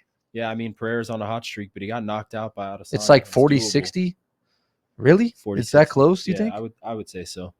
Okay, but so Roundhill's bro. we won't talk about it too much because we'll save that for Saturday. But like, the last thing I'll leave you on is this: like, if I'm a betting man and it's 40-60, I'm betting on the other guy. You kind of want to. The money's better on the other guy. That's what I was going to bring up. That Pereira's on a hot streak and he's kind of the Down center to of attention. lose. But then you see someone like Sean O'Malley get worked, and it's like, okay, Yeah, maybe, that's fucking guy, man. you know. So I can lie, guys. maybe He was that just could happen again, bro. he was coked out, man. Yeah, Sean was coked out, bro. Supposedly he's getting like hip surgery. So he had, I like, heard a that. He fucked said up that on hip. I thought it was his shoulder. No, it's his hip. He's getting hip surgery. Did he say something on 2 Aiden Ross's days. stream? I don't know. He did. He said something on Aiden Ross's stream. I think it's cap. I think he just got bullied. The only thing I don't like about what he's doing is like he's kind of like flaunting around that like he won. Yeah, or like he didn't lose. Yeah, like he still has the belt. Like, bro, you fucking look like shit. Yeah, that's his way of trolling. But like, come on, like I just don't like. You know what I mean? Like, I get the whole persona, but like, bro, you look like ass. Yeah. You know what I mean? Like, you looked like ass. Like, Yeah. and like, sure, you could argue maybe you went around here or there, but like, bro, it wasn't even an entertaining fight. Yeah, it wasn't. Like, at all. and that's what I hate. I was kind of shocked, bro. Like, he didn't really do shit. Well, we talked about it. Like, so just so you guys in the chat know, like, I was at Z's crib watching the fight. Yeah, like there was that point where he kicked him in the chest or the stomach, The fifth and round. he kind of like tucked up, and he didn't go out. he didn't even advance at him. It was Yeah. like, are you actually trying to win the fight, or like Right. when I see a guy do that, it makes me say like, one, he's either like scared, which I don't think he was scared, tired, or hurt. is what I was thinking. Or tired. But like I don't even feel like. He didn't much. He didn't. I mean, I guess like the guy was kind of ground and pounding him some. I'd be curious to see how many strikes he threw in that fight versus the previous fight. I feel like he barely threw any punches. Yeah. Bro. Maybe 20 punches a Yeah. round. He's normally throwing like Yeah. 200. It just wasn't. It didn't look like him. So we'll dive into that more, guys, on Saturday. Still working out the Saturday segment, what time and stuff like that. From just to give you guys a little spoiler alert, the plan for Saturday is I'm going to do the Untold Stories of a 2K League Volume 2. So as you guys know, for the first go around, we had me, Malik, Day Fry, and Crush, where we talked about some stories like behind the scenes of the league that you guys have never really heard about. So the idea is to do that again on Saturday, but with some different faces. So I'm looking at finalizing some guests. And then also what we'll do Saturday is we'll bring in Z. We'll talk about the UFC fight, XYZ. And then Zach will also do some clips throughout this week that we'll post on social media. So if you guys aren't following, make sure you guys are following. Exclamation S&D in the chat for all the links to all the socials. So we post on there pretty much daily. And then next Tuesday, we'll have a really good episode that I won't spoil, but we have some really big guests that I have aligned that are in the 2K scene that I'm excited about. So that will be a good one. So Mar, let's go ahead. Let's jump into it. So guys, we're gonna recap college and NFL from this past weekend. So if you guys watch the games, this game, we don't have audio, but I don't know if that matters, Marv, if you can add it. If you can, great. If not, not a big deal. This was game of the weekend right here. I mean, game of the fucking weekend. Georgia, Alabama, in Bama, number 4 versus number 2. Zach's an SEC guy. He's a Florida guy. He went to University of Florida. Gators, man. But like this game, Bolden, but whatever. okay, like this game, I honestly thought Georgia was going to win this game. Alabama, like, bro, first half of this game, it was a fucking beatdown. So to give you some context, Alabama. Yeah. Okay, like Alabama is the wrecking ball. Yeah, like for years they've been dominant, Drafting like dominant. the best of the best. They've been dominant. They had Nick Saban. They won I don't even know, 6 championships. Like I may be wrong here, but they dominated for a long time. Yeah. He just retired, so they have a new coach this year, first year coach. Still a good team. but Georgia's kind of been the new Bama, right? I'm familiar with Georgia. Yeah, they're rivals with okay, UF. so you I've know been to though, a but game like, live. Yeah, so it was Georgia's Georgia. the new Bama, damn near. Okay, every year they're top 5. Like every year they're making it far. So this was a huge game. This is like the first time they've played each other in the regular season in a long time outside the SEC championship game. Right. This game was in Bama. Georgia was ranked 2nd. Alabama was ranked 4th. So I mean, it's clash of the Titans. Okay, so Alabama ultimately ended up winning the game. Oh, shit. But bro, this game was a fucking nutty game. I mean, Damn, Alabama came out fucking storming.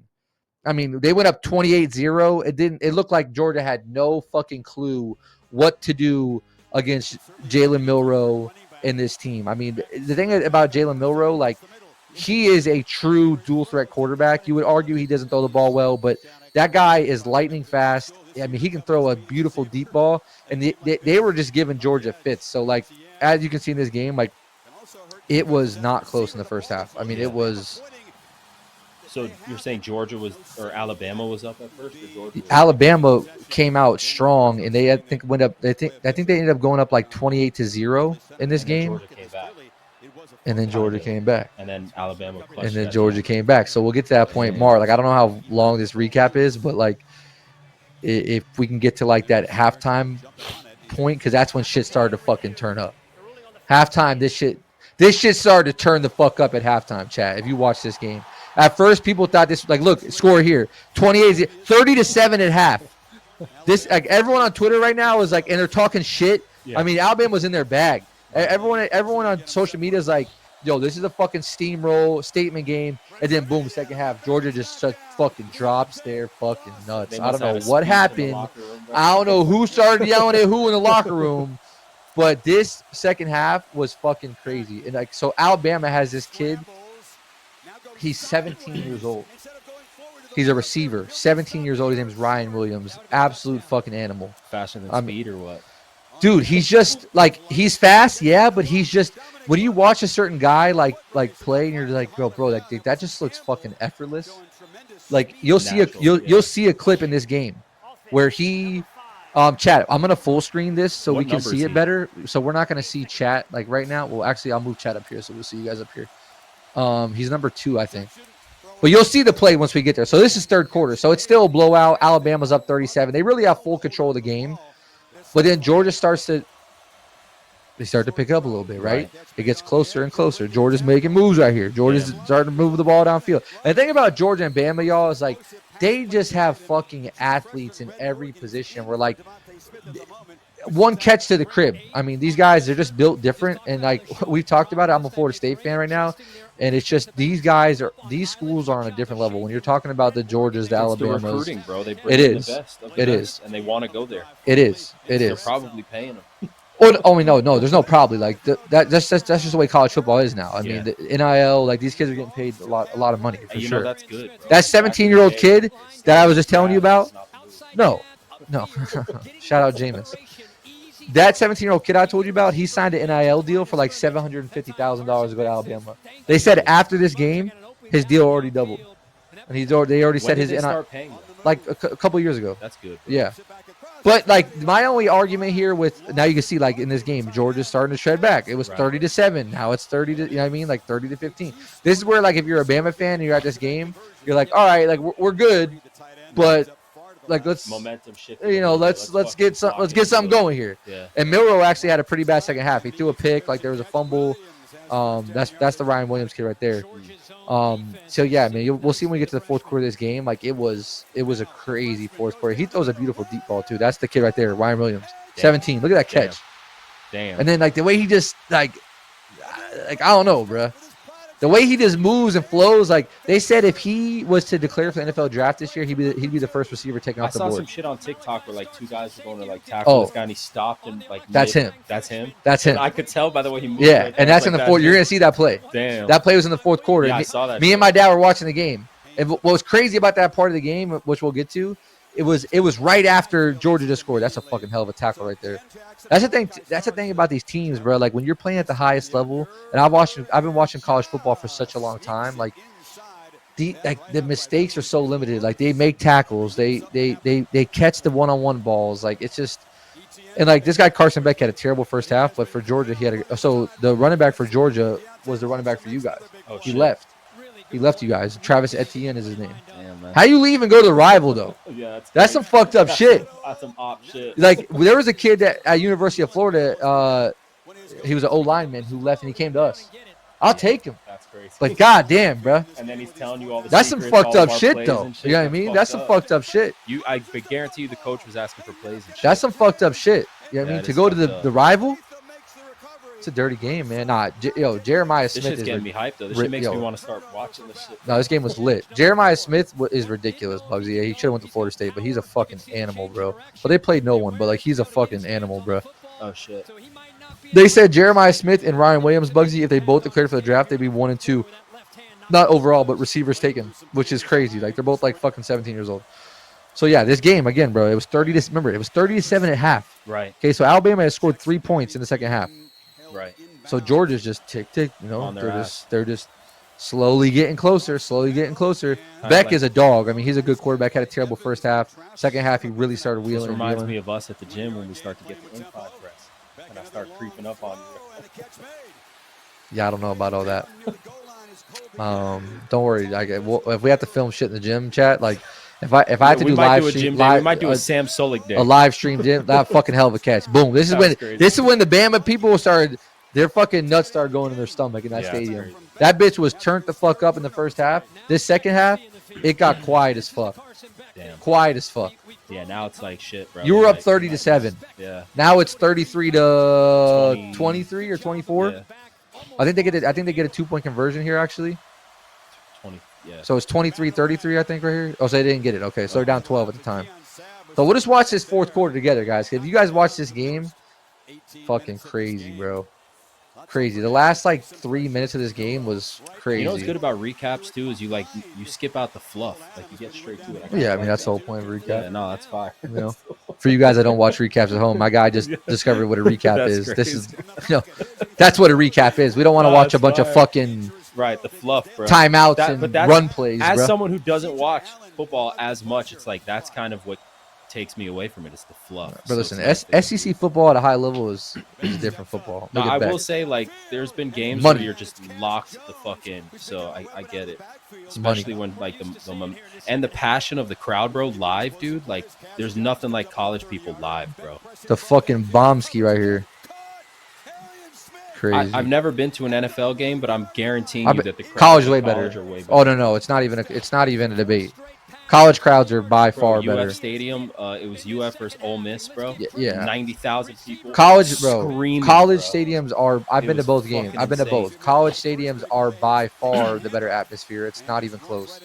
Not even close. I mean, NFL games, bro. Like, I feel like if you like, I don't know, Chad. Like, you guys tell me. Like, I feel like if you like to compare an NFL game, in my opinion, that's like you got to go to like a playoff game. Right. Or like the Super Bowl, maybe, like, I guess. But like even the prices for that, bro, is crazy. You know bro. what it is? There's something about being a diehard to your school versus a diehard to your state. What is UTK? Is that UT? They don't- 101. Yeah, well, Tennessee has one of the biggest stadiums in the country, so like Yeah, I think you're that's talking about crazy. Tennessee. Yeah. But why are you saying UTK? Isn't it just UT? Yeah, Tennessee. but there's no fucking University of Tennessee. K. K would be with a C, you know. So this is like, bro, this is the point of the game Yeah, where like now me and they're my dad fucking started down by watching 5. because at this point Florida State game was 42-16 SMU. So we were like, let's watch this. This is where shit started to turn up. Oh, Knoxville, yeah, but no one puts fucking UTK. Like it says UT. The fuck? Was there another big fucking Tennessee school? I will say the FSU Miami game was fucking good too. Well, remember we all drove up. I didn't stay with you the whole time, but you came up with us. You came up with what's that dude? Oh fuck, Aaron. Yeah. God, that was a shit That show. was a shit show.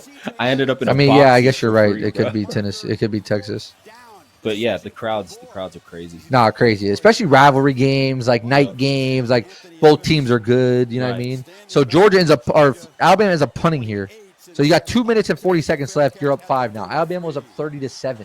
That's scary. So this whole stadium now is like, holy They fuck! scored, And look what happens. First play, bomb. Oh my god. Give me the lead. No fucking Give me the lead. breaks the tackle, No take it to the crib. fucking way. That whole stadium's like, what the fuck? But that's kind of bad because they did it too quick. But you take what you can take. I would have almost.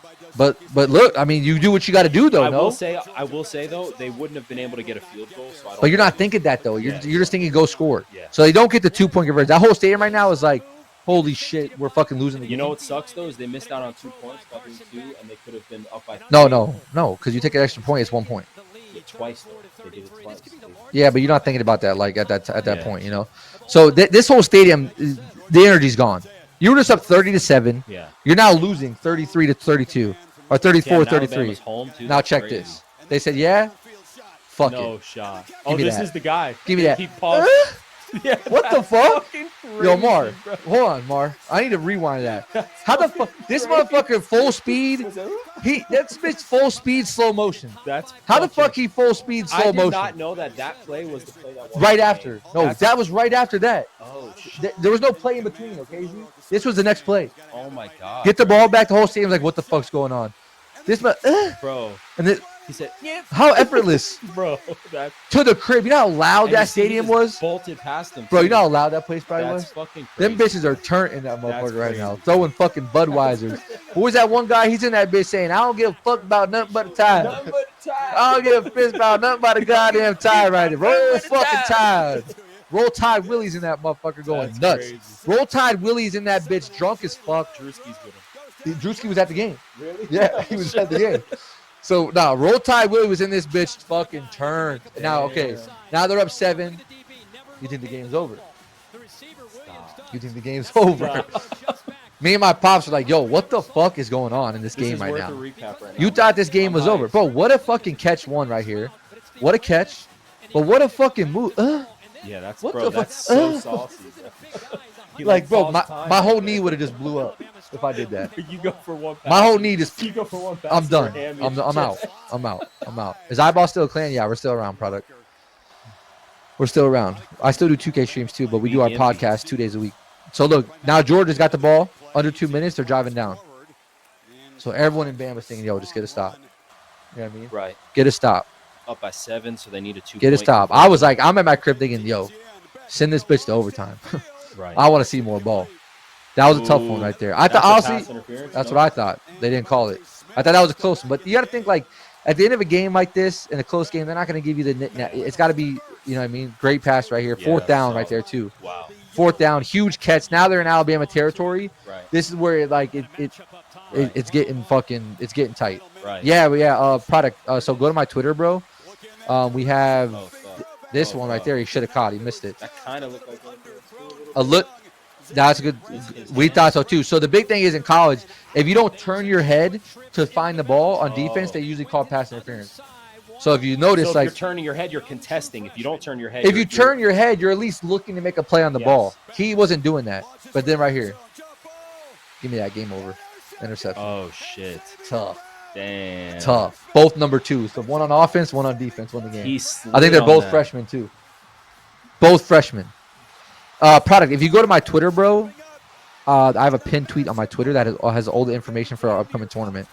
So dates, rules, registration link, everything that you need is on my pinned tweet. So my Twitter is just ToXsiK, same as my Twitch, ToXsiK. So yeah, bro, crazy fucking game. Bama comes out strong, up 30 to That shit 7. just got me hyped. Up 30 to 7. To fall behind after being up 37, like you got to be a strong team mentally to fight back from that. And they come down and score, get I'm the curious, do interception. they play again in Georgia's stadium? No, so they won't play again in the regular season. The only way that I think that they could play again is if they play each other in the SEC championship. Because I interpret that as Georgia's got a little leg up if they got that close when Alabama's home. Yeah, you could say that. But I think, again, the only way they can play now again would be the SEC championship, which would be in Atlanta at like the Mercedes-Benz Stadium, which is which is like they consider a neutral site. Right. So like kind of like when you guys play Georgia, you play in Yeah. Jacksonville. Yeah. It's a neutral Yeah, site. yeah. I think it's Jacksonville. You guys play Yeah, them. yeah, yeah. Yeah, I mean, I don't think we're gonna recap that game, like, because I don't want to spend like an hour. Mar, you can go ahead and just jump into the NFLs or whatever the next recap is. Like, we'll speed run them low key. But yeah, that was a big game, Bugsy. That was Kentucky, worth it. That was worth Kentucky, it. yeah, That nah, was for great. sure. That was a fire game of the weekend for sure. Kentucky had a big win, Bugsy, yeah, against Ole Miss. To be honest, man, Kentucky's been playing good ball though. Like they lost to Georgia by what, 1 point, and then they go into Ole Miss and they beat Ole Miss. It's a big win, bro. Kentucky's one of those teams who's like, they're not great, but you don't want to see them on your schedule because they give everyone a tough game. They play, you know what I mean? They just play tough games. Like they just stick around in games. Like for whatever reason it might be, they stick around. So guys, we're gonna jump into NFL. We had Falcons Saints this weekend. Falcons, weird team. I matched a girl on Hinge this week that is in love with football, and she was telling me she was watching, and then 2 days later I get banned on Hinge. I'm completely banned, bro. I don't even know how I got banned. I said something. I put in like 4 appeals. I'm completely banned for life on Hinge. How fucked up is that? Be real. I swear to God. You were putting some nasty shit. Bro, I swear I did not. All right, so here's the truth. Be real. Man. What's the worst? Truth, man. Nah, it was one girl that reported me, bro, because she's like, girl reported you. She's like, yeah, if you don't mind chilling with a chubby girl. Oh, and then like I said, so I'm not gonna say what I said. No, say it. No, I'm not gonna say. Is it TOS? Can you show me? It's gone, bro. No, like can you like okay? Hold on, chat. I'll vet this real quick. Give me a second. But obviously we got Falcons, Saints. Falcons have been, you know, up and down. Saints. Write what you said. No, just write it. Just write it real quick. Just summarize it real quick for me. Yeah, something like. Hold on. I'm gonna make sure Bugsy that he's allowed to say it because he doesn't know Twitch like guidelines. Oh yeah, facts. You can say that. Yeah, I was just like, oh, if you thick, I bet you could swallow though. And then she got so offended that she fucking How thick we talking on the thick scale? The thick. She wasn't even that fat. On the thicker scale. Bro, she wasn't even that fat, which like not at all actually. She was like a little Russian girl that came to America. She's like, I moved here. What's up with you with the foreign bitches, bro? I don't know, bro. But more of the stories, I'm literally banned. I created a new account today with my mom's fucking phone number. Okay, The AI caught me and banned me again. So I'm literally sending fucking support. I might be banned for life on Hinge, bro. That's kind of like, you know, GG's. I mean, you can't be telling thick bitches to swallow. That's crazy. That's just not, you know, we can't do that. I was trolling, bro. Like she was like talking all this shit, so I was trolling. That's why, bro. This is why I'm gonna give you guys a blueprint. That's why you sugar them up first. You get the IG or the phone number, then you say the crazy shit. Yeah, that's what I do. Yeah, at least. Honestly, I was just kind of reckless because I didn't give a fuck. It was one of those nights. It was one of those nights where I was just like, oh, whatever. Like, she wasn't that hot, so I wasn't entertaining it. It was one of those nights. He was seeing what door he could get open. You know what I'm saying? But I said, yo, pull up. She's like, I'd be down to slide if you're into chubby girls. And then I said, if you thick, I bet you could swallow. That's a little forward, though. You could have had a build up to that, you know? I didn't care, though. You could have said something like, I don't know. Yeah. You know?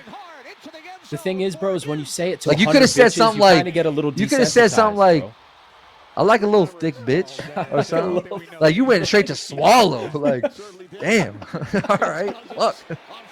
But one offense, bro, one report. I literally put in my appeal as like, I've matched with a bunch of people. I've had some great relationships. You should have just been like, yo, I still talk to people this day that I met on your app. You're now gonna ban me forever? Was your appeal like to a bot or a real person? It's a bot. That's why I'm trying to get to a real person. But it's like very hard to. I would have been like, yo, I wasn't talking about like anything sexual. I was just saying like she could swallow food. Right. That's a route. I could go that route. She said she was thick. I literally said I was joking. This wasn't an offensive thing. I was not trying to offend her. She took it the wrong way. This is the first time I've ever been reported. I've met a lot of people. I've had good relationships. Like I shouldn't be banned for life. That's fucking OD. Yeah, all right. Well, back to the recap. Since you guys got the Hinge story here, Falcons Saints. Both teams have been kind of like, are they legit? Are they not legit? I think both teams are decent. This was an ugly, not really fun game to watch, to be honest. Kamara's been having a great year, though, bro, which I love to see. Like watching them, though, how big body they are and how much like a more. This is NFL's, bro. Yeah, this is the cream of the crop. Yeah, this is cream of the crop. I love Kamara, though. The worst team in the NFL and the best team in college. Bro, come on. Yeah, not even close. If you guys don't know, Kamara, however you want to pronounce it, he went to Bama first.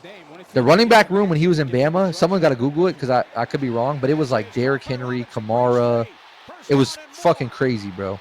It was actually crazy, like who they had at the time. He ended up transferring to Tennessee, right?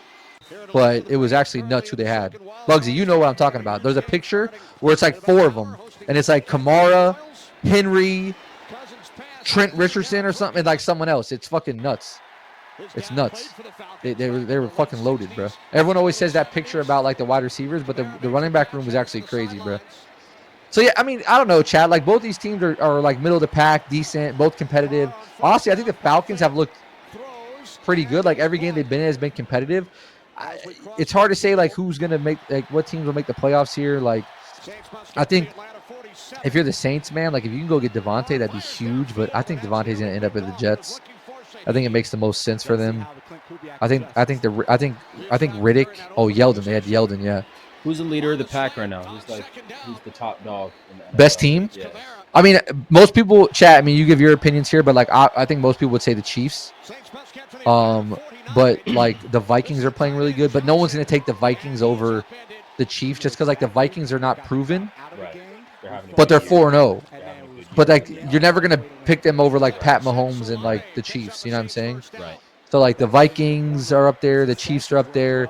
I'm a Lions guy, chat. I think the Lions are a good team. I like the Lions. I like their offense.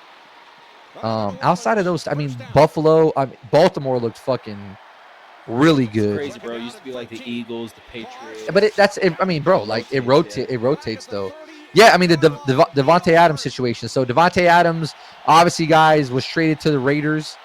He wanted to be with Derek Carr. Didn't work out. Derek Carr got traded. Oh, fuck, that was a big hit.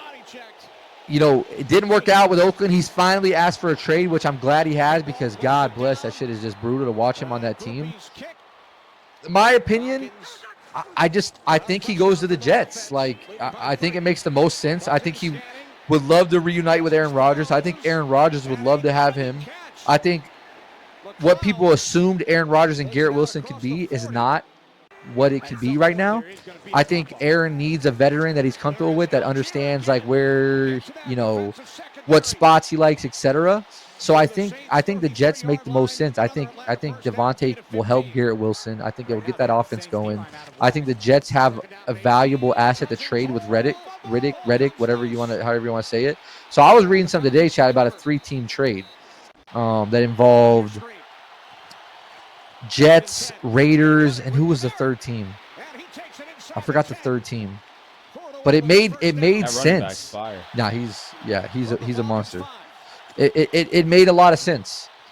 So I think ultimately we see Devontae go to the Jets. Would be my opinion. I think it's a great fit for both. So this was a good game too. This came down to the very end. Really close game.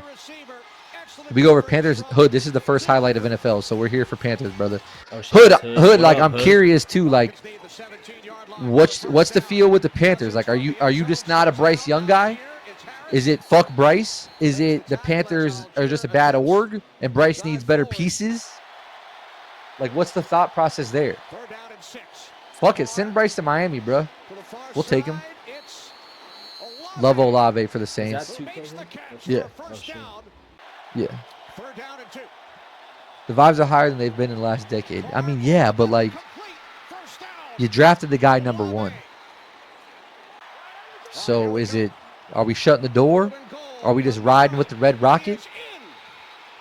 Bryce Young will work at Raising Cane's in the next 5 years. That's crazy. Well, that has everything. That says everything I need to know then. Damn, now I want Raising Cane's, bro. I've been locked on my diet, bro. Door is shut. The door is shut. Hey, listen, Chad. I've been hearing rumors about Jalen Milroe to the Jets next year. Or not, to the Giants. Jalen Milroe and fucking Malik Neighbors. Love that. Ride the red rifle till the wheels fall off. Fuck it, bro. I'm all about the red rifle, bro. I mean, bro, I would love Miami to try to grab Bryce for like cheap. Because I think Bryce, like you said, Bugsy, is good with good pieces. And I think we have everything that he needs. But I can't watch fucking Tyreek Hill get fucking 6 fantasy points. So they kicked a 58-yard field goal to win a game. Oh, shit. Money. Look at the little crazy Falcon running around. What's like the threshold of like hard. Chat, what do you guys think? Like, what is the range of like? I would say 55 plus. Once you get to 55, it's like questionable. 55 is like that range of like he can make it, but 45 is like, this is like a long like what? 45. 45 is pretty reasonable. But I would say like 55 plus. 60 plus is like that's a bomb. Yeah. Like damn, that's a fucking bomb. What's the record? Good question. What's the record? Probably like I don't. Someone Chat. ask- Does anyone know what the someone ask record? ChatGPT. It's probably like 65 or like 68 or something like that. That's a hell of a catch. So the Colts, you know who their quarterback is. Went to the University of Florida. Anthony Richardson. Oh shit. He was at Florida. Nice. And this is another tough team, bro. The Colts, like they just. I love JT, but bro, they always hurt, bro. Richardson gets hurt. JT gets hurt. Bro, I swear if you take 80% of these dudes and put them in the UFC, they're bodying everybody. I mean, bro, they're fucking superhumans, bro. There's just so much more money in They football fucking- that they don't go to UFC. Bro, they eat iron for breakfast, bro. It's just Okay? different, bro. Like they just fucking big body motherfuckers, bro, for no reason. Justin Fields. Oof. That's why I never played, bro. I was not. You hope trying to AR get stays my- healthy. I mean, it's just I don't know, bro. Like it's tough. Okay, Hood, you stop that right now. Hood, you stop that. AR is better than Stroud. Shut the fuck up. You're drunk. You're absolutely drunk. Bro, I read a tweet, and this tweet is so accurate. It said, Anthony Richardson is in between, like, the tweet said something like, Anthony Richardson is in between, holy shit, this guy's fucking amazing, to holy shit, how the fuck did this guy get drafted? Like, that is literally the epitome of what Anthony Richardson is. His highs are so fucking high, and his lows are, like, just so low. Yeah. I mean, but it doesn't matter, Hood. Like, his decision making. It's so facts, though. Like, there's clips of Richardson where I'm like, holy shit, this guy's a god. And then it's like, how the fuck did this guy make the NFL? 2 years ago was his last year. Yeah, I'm pretty sure I remember watching him play, and I thought the same thing. He was fire, but he was His last game was when he played against us in Tallahassee, and Jordan Travis was running around all crazy, and we won like 42-37 or some shit. He was always like exceptional, but he just like. Yo, so to give you guys a little backstory, Zach went to Florida. Back in the day, Zach's boys, they fought the Florida quarterback. Yeah, that was crazy, bro. You know, we won't name drop, but boys Basically, were brawling the one of the UFQBs in Gainesville, Hood. Basically, my boy just went through some shit. He was just stressed out that night. Fucking. I don't want to get into the details, man, but basically, fucking pushing Name and drop. We shoving. won't name drop the friend. We can name drop the QB. Nah, don't name Yeah, who gives a fuck? Who gives a fuck? Nah, don't name drop. Why? Nah. They don't go there anymore. Out of respect, bro. Fuck the Gators. Out of respect. If you don't do it, I'm doing it. Yeah, catch your vibe. You sure? I don't think so.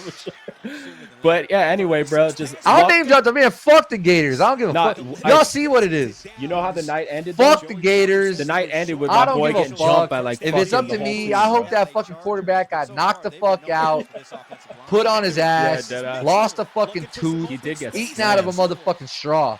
Fuck him. Yeah, bro. It is what Fuck it is. them. Fuck them. You guys know how I feel. You want to know the Fuck crazy 'em. thing? I went to UF, right? But his family is so embedded with FSU that he's been watching since legit. So he's more passionate about FSU football. Bro, than I'll I name am drop, but I about UF forgot the football. quarterback. That's the problem. Yeah, I forgot his Was it? No, you didn't. Shut the fuck. Was it Trash? Kyle Trash? No. Driscoll? No, Give me a hint. I forgot. I really forgot too. Come on, that's bullshit. I I'm swear gonna hit I up pause. He's, I'm gonna hit up pause. he's Don't the tall bullshit. one, Was he white or black? mixed. He was mixed. Tall mixed. For the Gators? Yeah. Chad, help me out. Like, name off the. Because once I see the name, I'll know. He might have been like 20. Just- It was like 2019. No, not AR, bro. AR would have knocked all them boys out. Yeah. AR would have folded all these Bro, boys. when I say that, everyone was like, "Oh shit!" The Guys, this quarterback's was in a like fight. 7 years ago. All it was 2019. 2019. Someone Type in the name. I'll know. whole I'll know. entire Once you football say the team name, I'll jumped on know. my boy, I bro, just and forgot. fucked him up. It definitely wasn't AR because AR would have been fucking dropping bodies on these kids. Fucking, what's his name, bro? AR would have been eating that shit. I literally don't know. They'll Yeah, listen. Don't worry, they'll find it. chat, man. So yes, I mean, yes. Felipe Franks. Felipe. Oh, what a puss! Yeah. It was Felipe Franks, bro. Yeah, bro. Fuck that guy. They would scrap a lot though. They were fighting a lot of kids, bro, back at that. But you know what it is? It's because they fought in groups, bro. They fucking pulled up together, bro. Like Bro, fucking Felipe 10. can catch a Frank. Yeah, he How was about tall. that? He's tall, but Felipe but can catch a fucking. He got took down quick. Bro. Felipe can catch He a got fucking took down Frank. quick, bro. I know But we're then not I doing pulled any my bit of boy- this But then I pulled recap. my boy off him, and I was like, "Yo, you need to fucking go," because everyone was calling out, "Yo!" And then I see offensive liners coming from fucking every angle. Them I'm like, boys yo, are running a mid I was blitz. like, "Yeah." They bro. saw the I QB was like, fight yo, in. you're They about called to a get mid fucked, blitz. bro. I was like, "Get out of here, bro." Yeah, they called him. They're coming through the A gap. Yeah, it was crazy. Franks was tall, bro. Franks was like 6'6". Franks was tall. He had a long wingspan too. Yeah, we're not really doing a recap chat, but I mean, this game was 17-0 for the most part. Pittsburgh fought back. You know, we're just like doing story time when there's football on. You know. Story time, man. Yeah, fuck Franks though. Fuck the What does Gators. he do now? Probably fucking works at Canes with Bryce Young. Full circle. I feel like, I don't know. Someone go look up. Someone in the chat type in what Felipe Franks does now. He probably fucking sells real estate or something. He ain't playing football. I'll tell you that. He ain't playing football. I know that for sure, bro. I'm taking Franks over DJ though. In a fight? Nah. Stop it. Not. Are you talking about as a quarterback or in a fight? Because as a quarterback, I'll take fucking Zach over DJU in an FSU uniform. I ain't watching that I got fucker. an arm on me, man. No, I'm a tight end, bro. I'm a tight end. Fast and big body. That motherfucker, bro. QB, yeah, bro. I mean, bro, give me fucking anybody over goddamn DJ as a quarterback. That guy. And you know, it sucks because if you watch the games, bro, like DJ actually played pretty decent in the first half of the last game, but our team did nothing for him. Drop balls, bullshit penalties. So it's like, I hate it because when he plays a little good, we give him nothing. When he plays bad, we give him something. You know what I mean? It's like, it sucks. It's just, the kid is, yeah, he's just, you know, he's not good. And luckily he's not playing anymore. So my prayers have been answered. Yeah, we're going to basically have like all the recaps. So I know we're kind of not like fully recapping them, but like, yeah, I kind of intruded in. no, I'm down for like conversation while it's going on. You know what I mean? Like, there's only so much I can say about the game for like a 10-minute thing. Like, Right. I mean, the Colts And game you was obviously showed the good games first. the Colts game was 17-0. Pittsburgh fought back. Colts ended up winning this game in the end. Good win for the Colts. AR got hurt. Joe Flacco comes in. Fucking just a veteran, bro. Gets it done. You know what I mean? Panther highlights are coming, I believe. Mar has those as well. So we'll do all that. But I swear DJ can let it. No, DJ has an arm, bro. Like DJ can throw. When DJ has a clean pocket, he can throw a good ball. It's just the problem is there's too much highs and lows with DJ, bro. One ball is right in the fucking money in the chest, and one ball is in the sixth fucking row to Timmy Turner eating a popcorn, bro. It's just, yeah, bro. Like it's just, it's so crazy, bro. It's so crazy. Oh shit, he almost caught that. It's so like the highs are high and the lows are low, and not to mention DJ is the most. I mean, he looks like a unit, bro, and he runs like an absolute fucking turd. I mean, if I have to watch that guy run the football, god damn, bro. Like, I hate that he got injured, but I don't, because I just don't even want to see him play anymore, bro. Like, I'm all about the young player movement right now. I'm over it, bro. I'm over it. Oh no, yeah, Zach's all about the Raising Cane's comment hood. You definitely got him on that. Bro, that shit was hilarious, man. Zach will probably get Raising Cane's tonight. Yeah, dead ass. I just keep fucking thinking about Raising Cane's, bro. That keto fucking with me, man.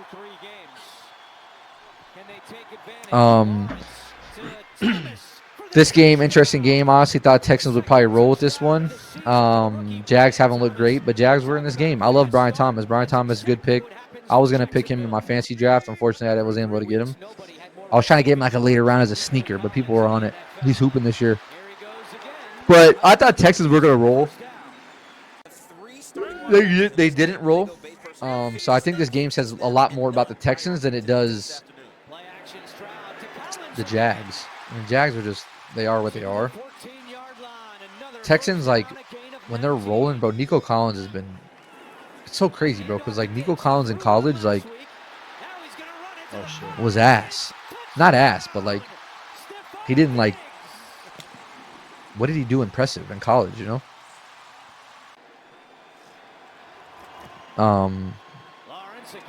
Yeah, that's just, you know, I don't know. I don't like Nico Collins. Texans lost bad versus Vikings. Yeah, I know, but like Vikings, I don't know how to gauge the Vikings, guys. Like, I don't know. Like, I can't say like, oh, the Vikings is a bad loss because they're 4-0 and like they've been beating good people. So it's hard for me to be like, oh, Vikings. Like Vikings to me are a top 3 team in the league right now. Maybe top 4. I mean, record-wise, you got to give them a little respect. But like if you're asking me, am I taking the Vikings or am I taking the Ravens? Like, I'm taking the Ravens. But Ravens are what, 2-2? Nah, I mean, Bugsy. I think we're all in that. I think we're all in that boat. You know, but it's like you got to give them some respect. They were beating the shit out of the Packers until the Packers came back. They beat the Niners. You know, they beat the Texans. Like, they got some good fucking wins, dude. It's just, again, like you said, I just don't. When it comes to the longevity of the season, playoffs, like, do I trust them long term? Probably not. You know, give me Bills, give me Ravens, give me Chiefs, give me, I don't know, maybe Texans. Like, I mean, what do you guys think is top 4 teams in the NFL? Not based off record, like just based off like best 4 teams. Like, who do you guys think are best 4 teams? Yeah, and like this season, not just like history. Who's like, it's got to be Chiefs, Ravens, Bills. Bills look like shit, but they look great ever since that game. Yeah, Chiefs, Ravens, Bills. Who do you give 4? Maybe Niners when they're back healthy. Is it Niners? Detroit's a good one. I don't mind that. But Detroit hasn't looked. Tampa Bay. What about Tampa Bay? Tampa Bay's been playing good. It's like it's hard to say. My top 6. See, that's like, it's hard. Like top 6. Like, would you say Chiefs, Ravens, Bills, Niners, Detroit, Tampa Bay? But then it's like, bro, Vikings are 4-0. They got to be in there at like 4 or 5. Who did they play? They beat the Niners. They beat the Packers. They beat the Texans. Yeah, they were injured a little bit. But it's like, Hood, like, where do you rank the Vikings? You know? So you could have good momentum at the beginning, but it's like when it's crunch time, who shows up? But you can only judge them off what they've shown you. True. You can't say, but what are they doing? do I like what? Like, what are they doing different this year that they like? Do they have? They have new players, new yeah, coaches and shit, yeah. They do. You know, T-Law's another guy, chat, who's like, he's just been a letdown. T-Law, like, bro, T-Law in big games, he just doesn't do shit. Primetime games, I don't know, dude. T-Law be looking lost. Bro, the Texans receiving core is actually crazy. Top 6. So who falls out of that top? Who falls out of that 6 for you? Does Bucks go 7? You know what I'm saying? To me, I mean, that's just a crazy Twitch username. Like, you want me to say hi back, I'll say hi, but there's no way I'm reading your fucking all those numbers. Yeah, that is wild. I mean, like, what's up, guys? Who the fuck makes a Twitch username and just types in a goddamn bank vault security code as their username? Like, can I just get a little understanding there? Like, did you just turn on your Twitch one day and say, let me make a name and say fuck it and just close your eyes and just start smacking shit? Or like, how did that come about? Yo, my guy Rigbers. Yo, Rig. You know me. Oh, that's fucking hilarious. That's actually, listen, that's points right there. That was clever. That's bro. good. That's a good one. We're gonna end that discussion right there because that's the best answer you could have given. That was clever, man. Oh, Rig, you want it? Oh, Rigby, you want to be on the Untold Stories episode? Listen, Rigby, I need people that are gonna spit the motherfucking real, all right? Because I got people sending me texts that I've been trying to get on the show. They're like, I don't want to spill dirty laundry and I don't want to this and that. Fuck it. I aired out my teammate. I'm getting backlash on social about airing out my teammate that I'm a fuckboy Yeah, for this it. is 2K at night. You know?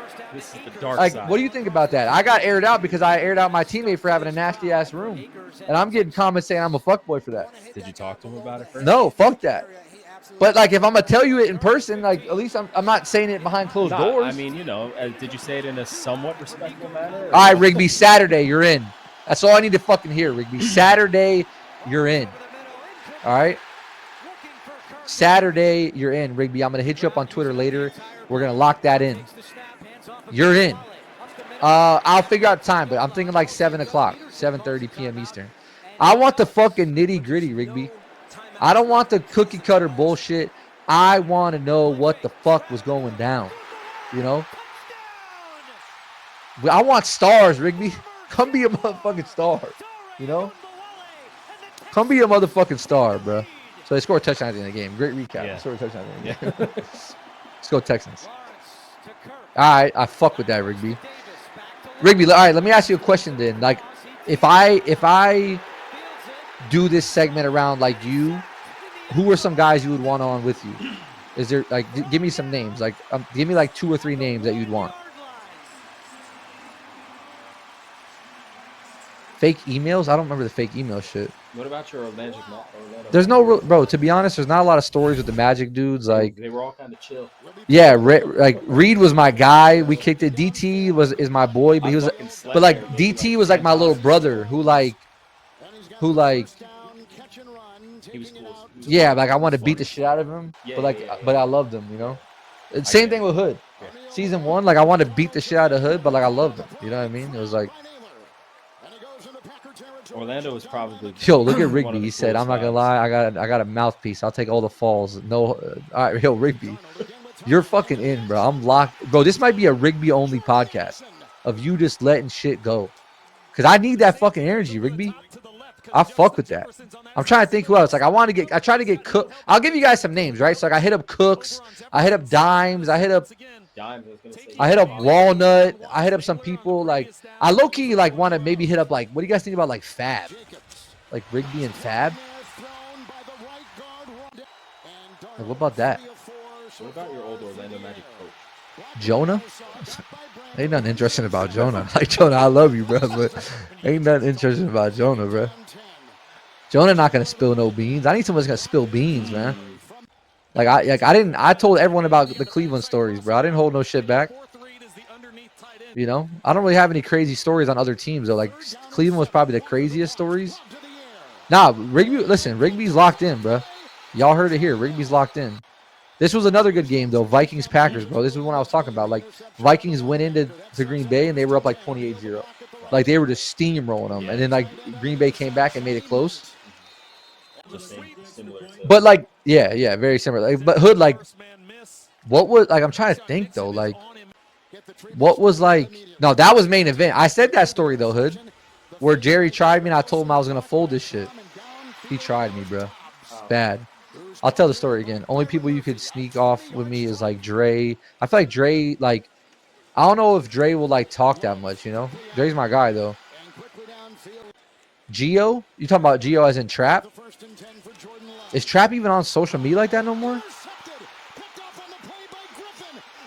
Wait, Rigby, if we do this, like, I kind of fuck with this. Do we title the episode as like Hornets? Like what? Like I gotta like, you know, I don't want to just do like untold stories of 2K League. Like, do we do like, I don't know, a clever name behind the Hornets? I like this. I need guys who aren't fucking bitches, bro. I need guys who aren't pussy, bro. Hornets getting stung up, man. That's just a stinger, man. That's so cap, Hood. You didn't have no Tinder bitches over while I was sleeping. And if you did, shit, I wish I could have him. And if bitches, you did, but like, I didn't ever banned. hear a peep, so you weren't doing something right. Because I never heard a fucking thing. And my room was right next to yours, bro. Oh, you're in Greece. Oh, Fire. shit. Yo, appreciate you coming through and saying what's up, bro. I mean, it could be a brief summary of my own shit, then add in a little Hornet fact. I got a pretty... Yeah, no, you do. You have an extensive history.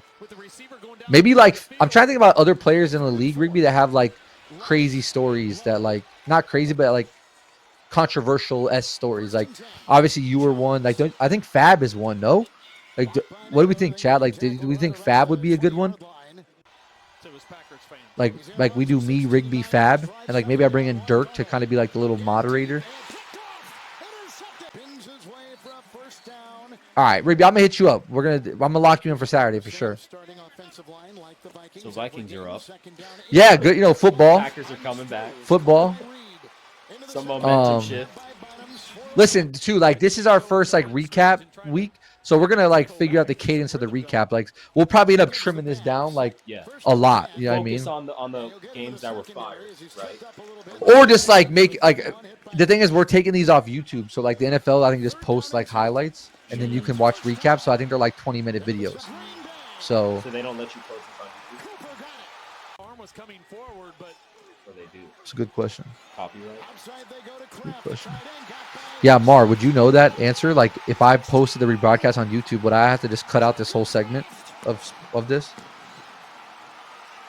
I don't know, actually. Yeah, that's a good question, bro. We don't care about the Vikings. You want Panthers highlights? Man, fuck the Panthers, bro. The Red Rock. All right, Rigby, I'm going to hit you up, though. We're going to set up for Saturday, bro. I think Saturday we'll do, like, me, you, Dirk, and... Bro, I've heard some crazy Fab stories, bro. You know, the only thing is like I've heard crazy. The thing is, Rigby, I've heard crazy stories about Fab. Like I don't know if Fab will spill Fab stories. You know, I feel like I need like a Celtic to spill like the Fab. Yeah, I heard he was like running a fucking sweatshop in that bitch. No joke. Yeah. Yeah, that's what I'm saying. All right, Rigby, I'll DM you and we'll game plan it though. But you're locked in for sure. Did you? Yeah. Go ahead. Yeah. Or Mar, do Yeah, do that. I know Hood wanted Panthers, but I don't even know if like this guy wanted fucking Panthers.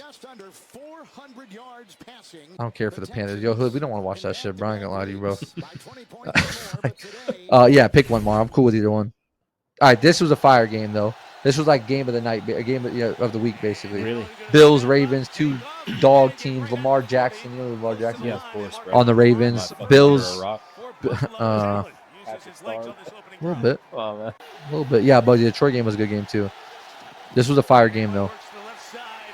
Bills 3-0, Ravens 1-2, but like Ravens are 1-2, but they're like a good 1-2, you know. Right. They have two like tough losses. Yeah. That's I don't know if you remember this Dalvin season Cook. shit, I don't give a fuck about. Bro. You just like playoffs. Yeah, bro. But like that's like you're not like. I'm like when it's time, who's showing up when it's time? Yeah, but you're not like a fan. That's why. Yeah, I guess that's true. Like you don't have a team to follow. Yeah. Like you just want to see like the. Yeah, I mean like I'll watch fucking. Yo, Mar, I gotta see the Derrick Henry. Look at this first run of the game. You know how big this motherfucker is right here? That's a big boy. That motherfucker will put you on your goddamn ass. Yeah, he's got to be 6'7". No, 6'7". Yo, someone get this guy. That's all. 6'7". You think that's a 6'7" guy running a 4.4 like that? Yeah. Holy shit. 6'7", 3. Yeah, I already know that, Bugsy. Fucking 6'7". I don't know what Derrick Henry actual like height and weight is. I think he's like 6'2". 6'1", maybe 6'2", like, but he's like 240. No, but he'll put you on your fucking ass. 240, bro. Yo, someone tell me Derrick Henry stats. Like his height and weight. 6'3", 240. That's me. No, but that's not you though. That's literally me. It's you, but that's you in perfect form right there. Yeah, I mean if I locked in. No. If you like were made in a fucking laboratory and like that would be you. I'm beating him in a 40. What the fuck? Bro, this guy will bench press 225 like for 30. Yeah, it's or 4. Yeah, that's good. And he not bro, 100%. Yo, Bugsy, what was his 40 time? 4.45 or 4.5 something? He had to be a 4.45 or 4.48. I truly believe though, if I played football since legit, I would have been around maybe not 4.4, maybe like a 4.6. But I had it in me, bro. I just folded. I didn't want to get CTE, bro. Shut the fuck up. I've always been fast. Shut the fuck up. You don't run you're not running a 4.4, bro. No, he ran a 4.53. Yeah, that's crazy. You're not running a 4 fucking No. I said a 4.6. Not now. Fuck no now. You're running a 5.3 now. Fucking 5.8. Now Henry, I will say, Buzzy, like Henry looked. I watched this game in Discord with Mar too. Mar's a big Ravens fan, and we both said this. Like to me, this game, Henry looked just healthy, bro. I don't know, like the way he was running, his stride, his quickness, he just looked. He looked good. He looked healthy. He looked comfortable. I mean, probably he shouts the offensive line, but everything looked good, bro. Like he looked like he was prime Derrick Henry. Like, what do you run for fucking 200 yards and 2 touchdowns? This motherfucker Lamar Jackson, bro. I have such a love-hate relationship for this guy because like he's from Florida. He's from South Florida, like Boynton. But he went to Louisville, and he beat the absolute fucking piss out of Florida State. I mean, like 60. He put like 68 on us. I mean, I was sitting there just dumbfounded. Like this guy, that motherfucker looks fast. Oh, he's fast. That boy fast. He literally just glided across the. That boy fast. He didn't even look like that was his full potential. He was gliding. Lamar Jackson, bro. When he was at Louisville, that shit was hell, bro. Watching him carve FSU up like that was. Let me ask you, bro. How come they don't ever like in that scenario demoralizing? Just, like, throw it to the offensive line, just have the offensive line just fall. Like when you're getting pressured and you're about to get for them to catch sacked. it. Yeah. Like if they're just wide ass the fuck open and they're right at the line, bro, toss it to them and then have them fall. Chat, you hear this guy? So offensive linemen aren't eligible receivers. You can't throw them the ball. See, that's fucking crazy. Well, there's that. You can't throw them the fucking ball, Zach. That's crazy. I didn't even know that. Yeah, you can't do that. So what happens if the ball gets fucking tapped? Then they can touch Yeah, if it's like like deflected up in the air or something like that, they can. Oh my God, Josh Allen got rocked. No, like it has to be deflected or yeah. Like you're saying, like, if they just got in the way or something. Yeah, and they just happen to be right there. They just can't. So there's another rule where like if a quarterback's dropping back to pass and they're throwing it down to a receiver and there's an O lineman like downfield, it's a flag. It's called an ineligible receiver downfield. So they can't go. It's like 5 yards, I think. I don't know exact limit. What if you pegged it at the just an incomplete pass? No, like he just throws at the back of his head or something. It's like, oh, that's a big body. Yo, bro, hold this. Bomb. Like, yeah, no, you could do that, I guess. Keon Coleman, FSU, baby. Not doing shit this year, but I'll fuck with Keon.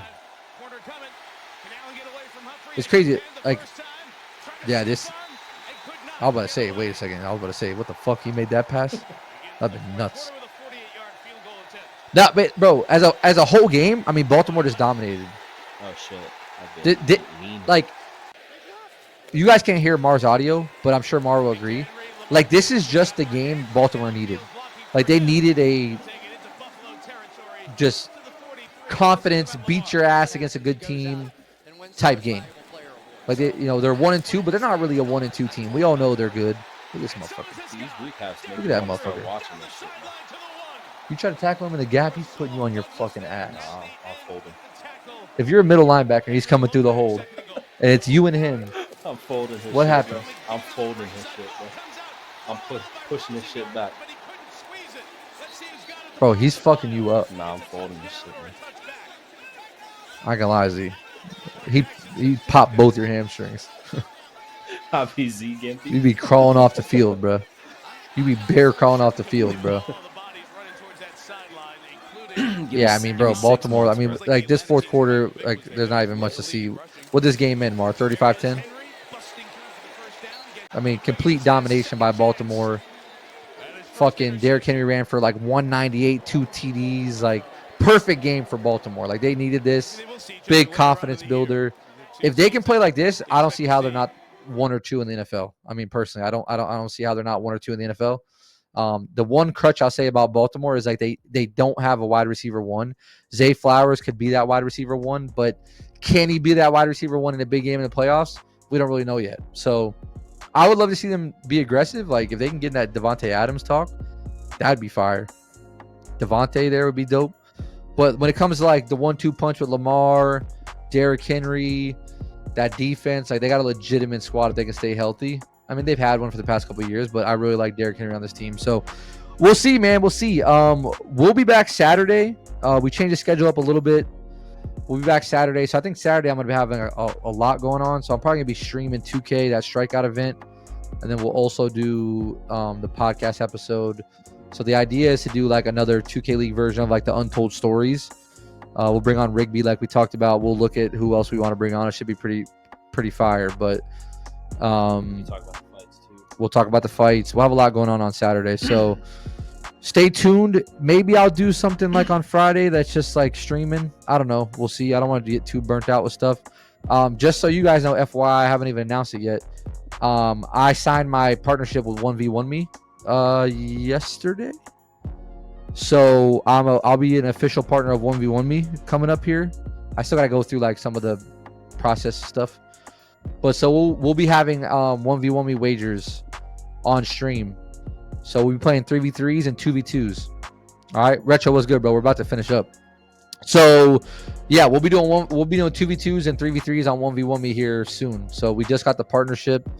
So you guys will be able to wager on our games as well as watch. I'll be streaming all those games. So we'll have that as well. All right. I don't know, Bugsy. I think like probably next week. I still have to go through like the whole onboarding process and like all that. So I would say probably like a week or so. But so yeah, we'll have another episode on Saturday, and then next week we'll get back to like the normal cadence of Tuesday and Fridays. So we'll be back Saturday. I'll probably do another stream in between, either Friday or Sunday or something. Yeah, we already did the Bama recap. That was the first one. Crazy fucking game. Brian Williams, absolute dog. Crazy fucking game. So yeah, we'll be back Saturday. I'll see you guys maybe Friday or Sunday. We'll be live for a long one on Saturday regardless though. So if you guys haven't signed up for the tournament, make sure you guys go sign up for the tournament. It's in my pinned tweet. Tournament is October 18th to the 20th. So right now we're in the general registration window. $45 per team. Make sure you guys go sign up. We have a lot more stuff coming up that we can't talk about just yet. We're working out some stuff to do some pretty cool stuff with some different partners. So stay tuned. We'll have some stuff coming up for you guys in the future. But appreciate the love. Appreciate you guys tuning in for this one. Shout out to the UPA guys. We'll see you guys Saturday for another 2K League episode of The Untold Stories, featuring Rigby and some Hornet stories and some other guys. So we'll see you guys Saturday. Stay tuned to stuff on Twitter. I'll keep you guys updated on everything. All right. We'll have this episode uploaded on YouTube tomorrow, as well as clips. So appreciate the love as always, and we'll see you guys later. Peace. I need to get some food. Yeah, I was about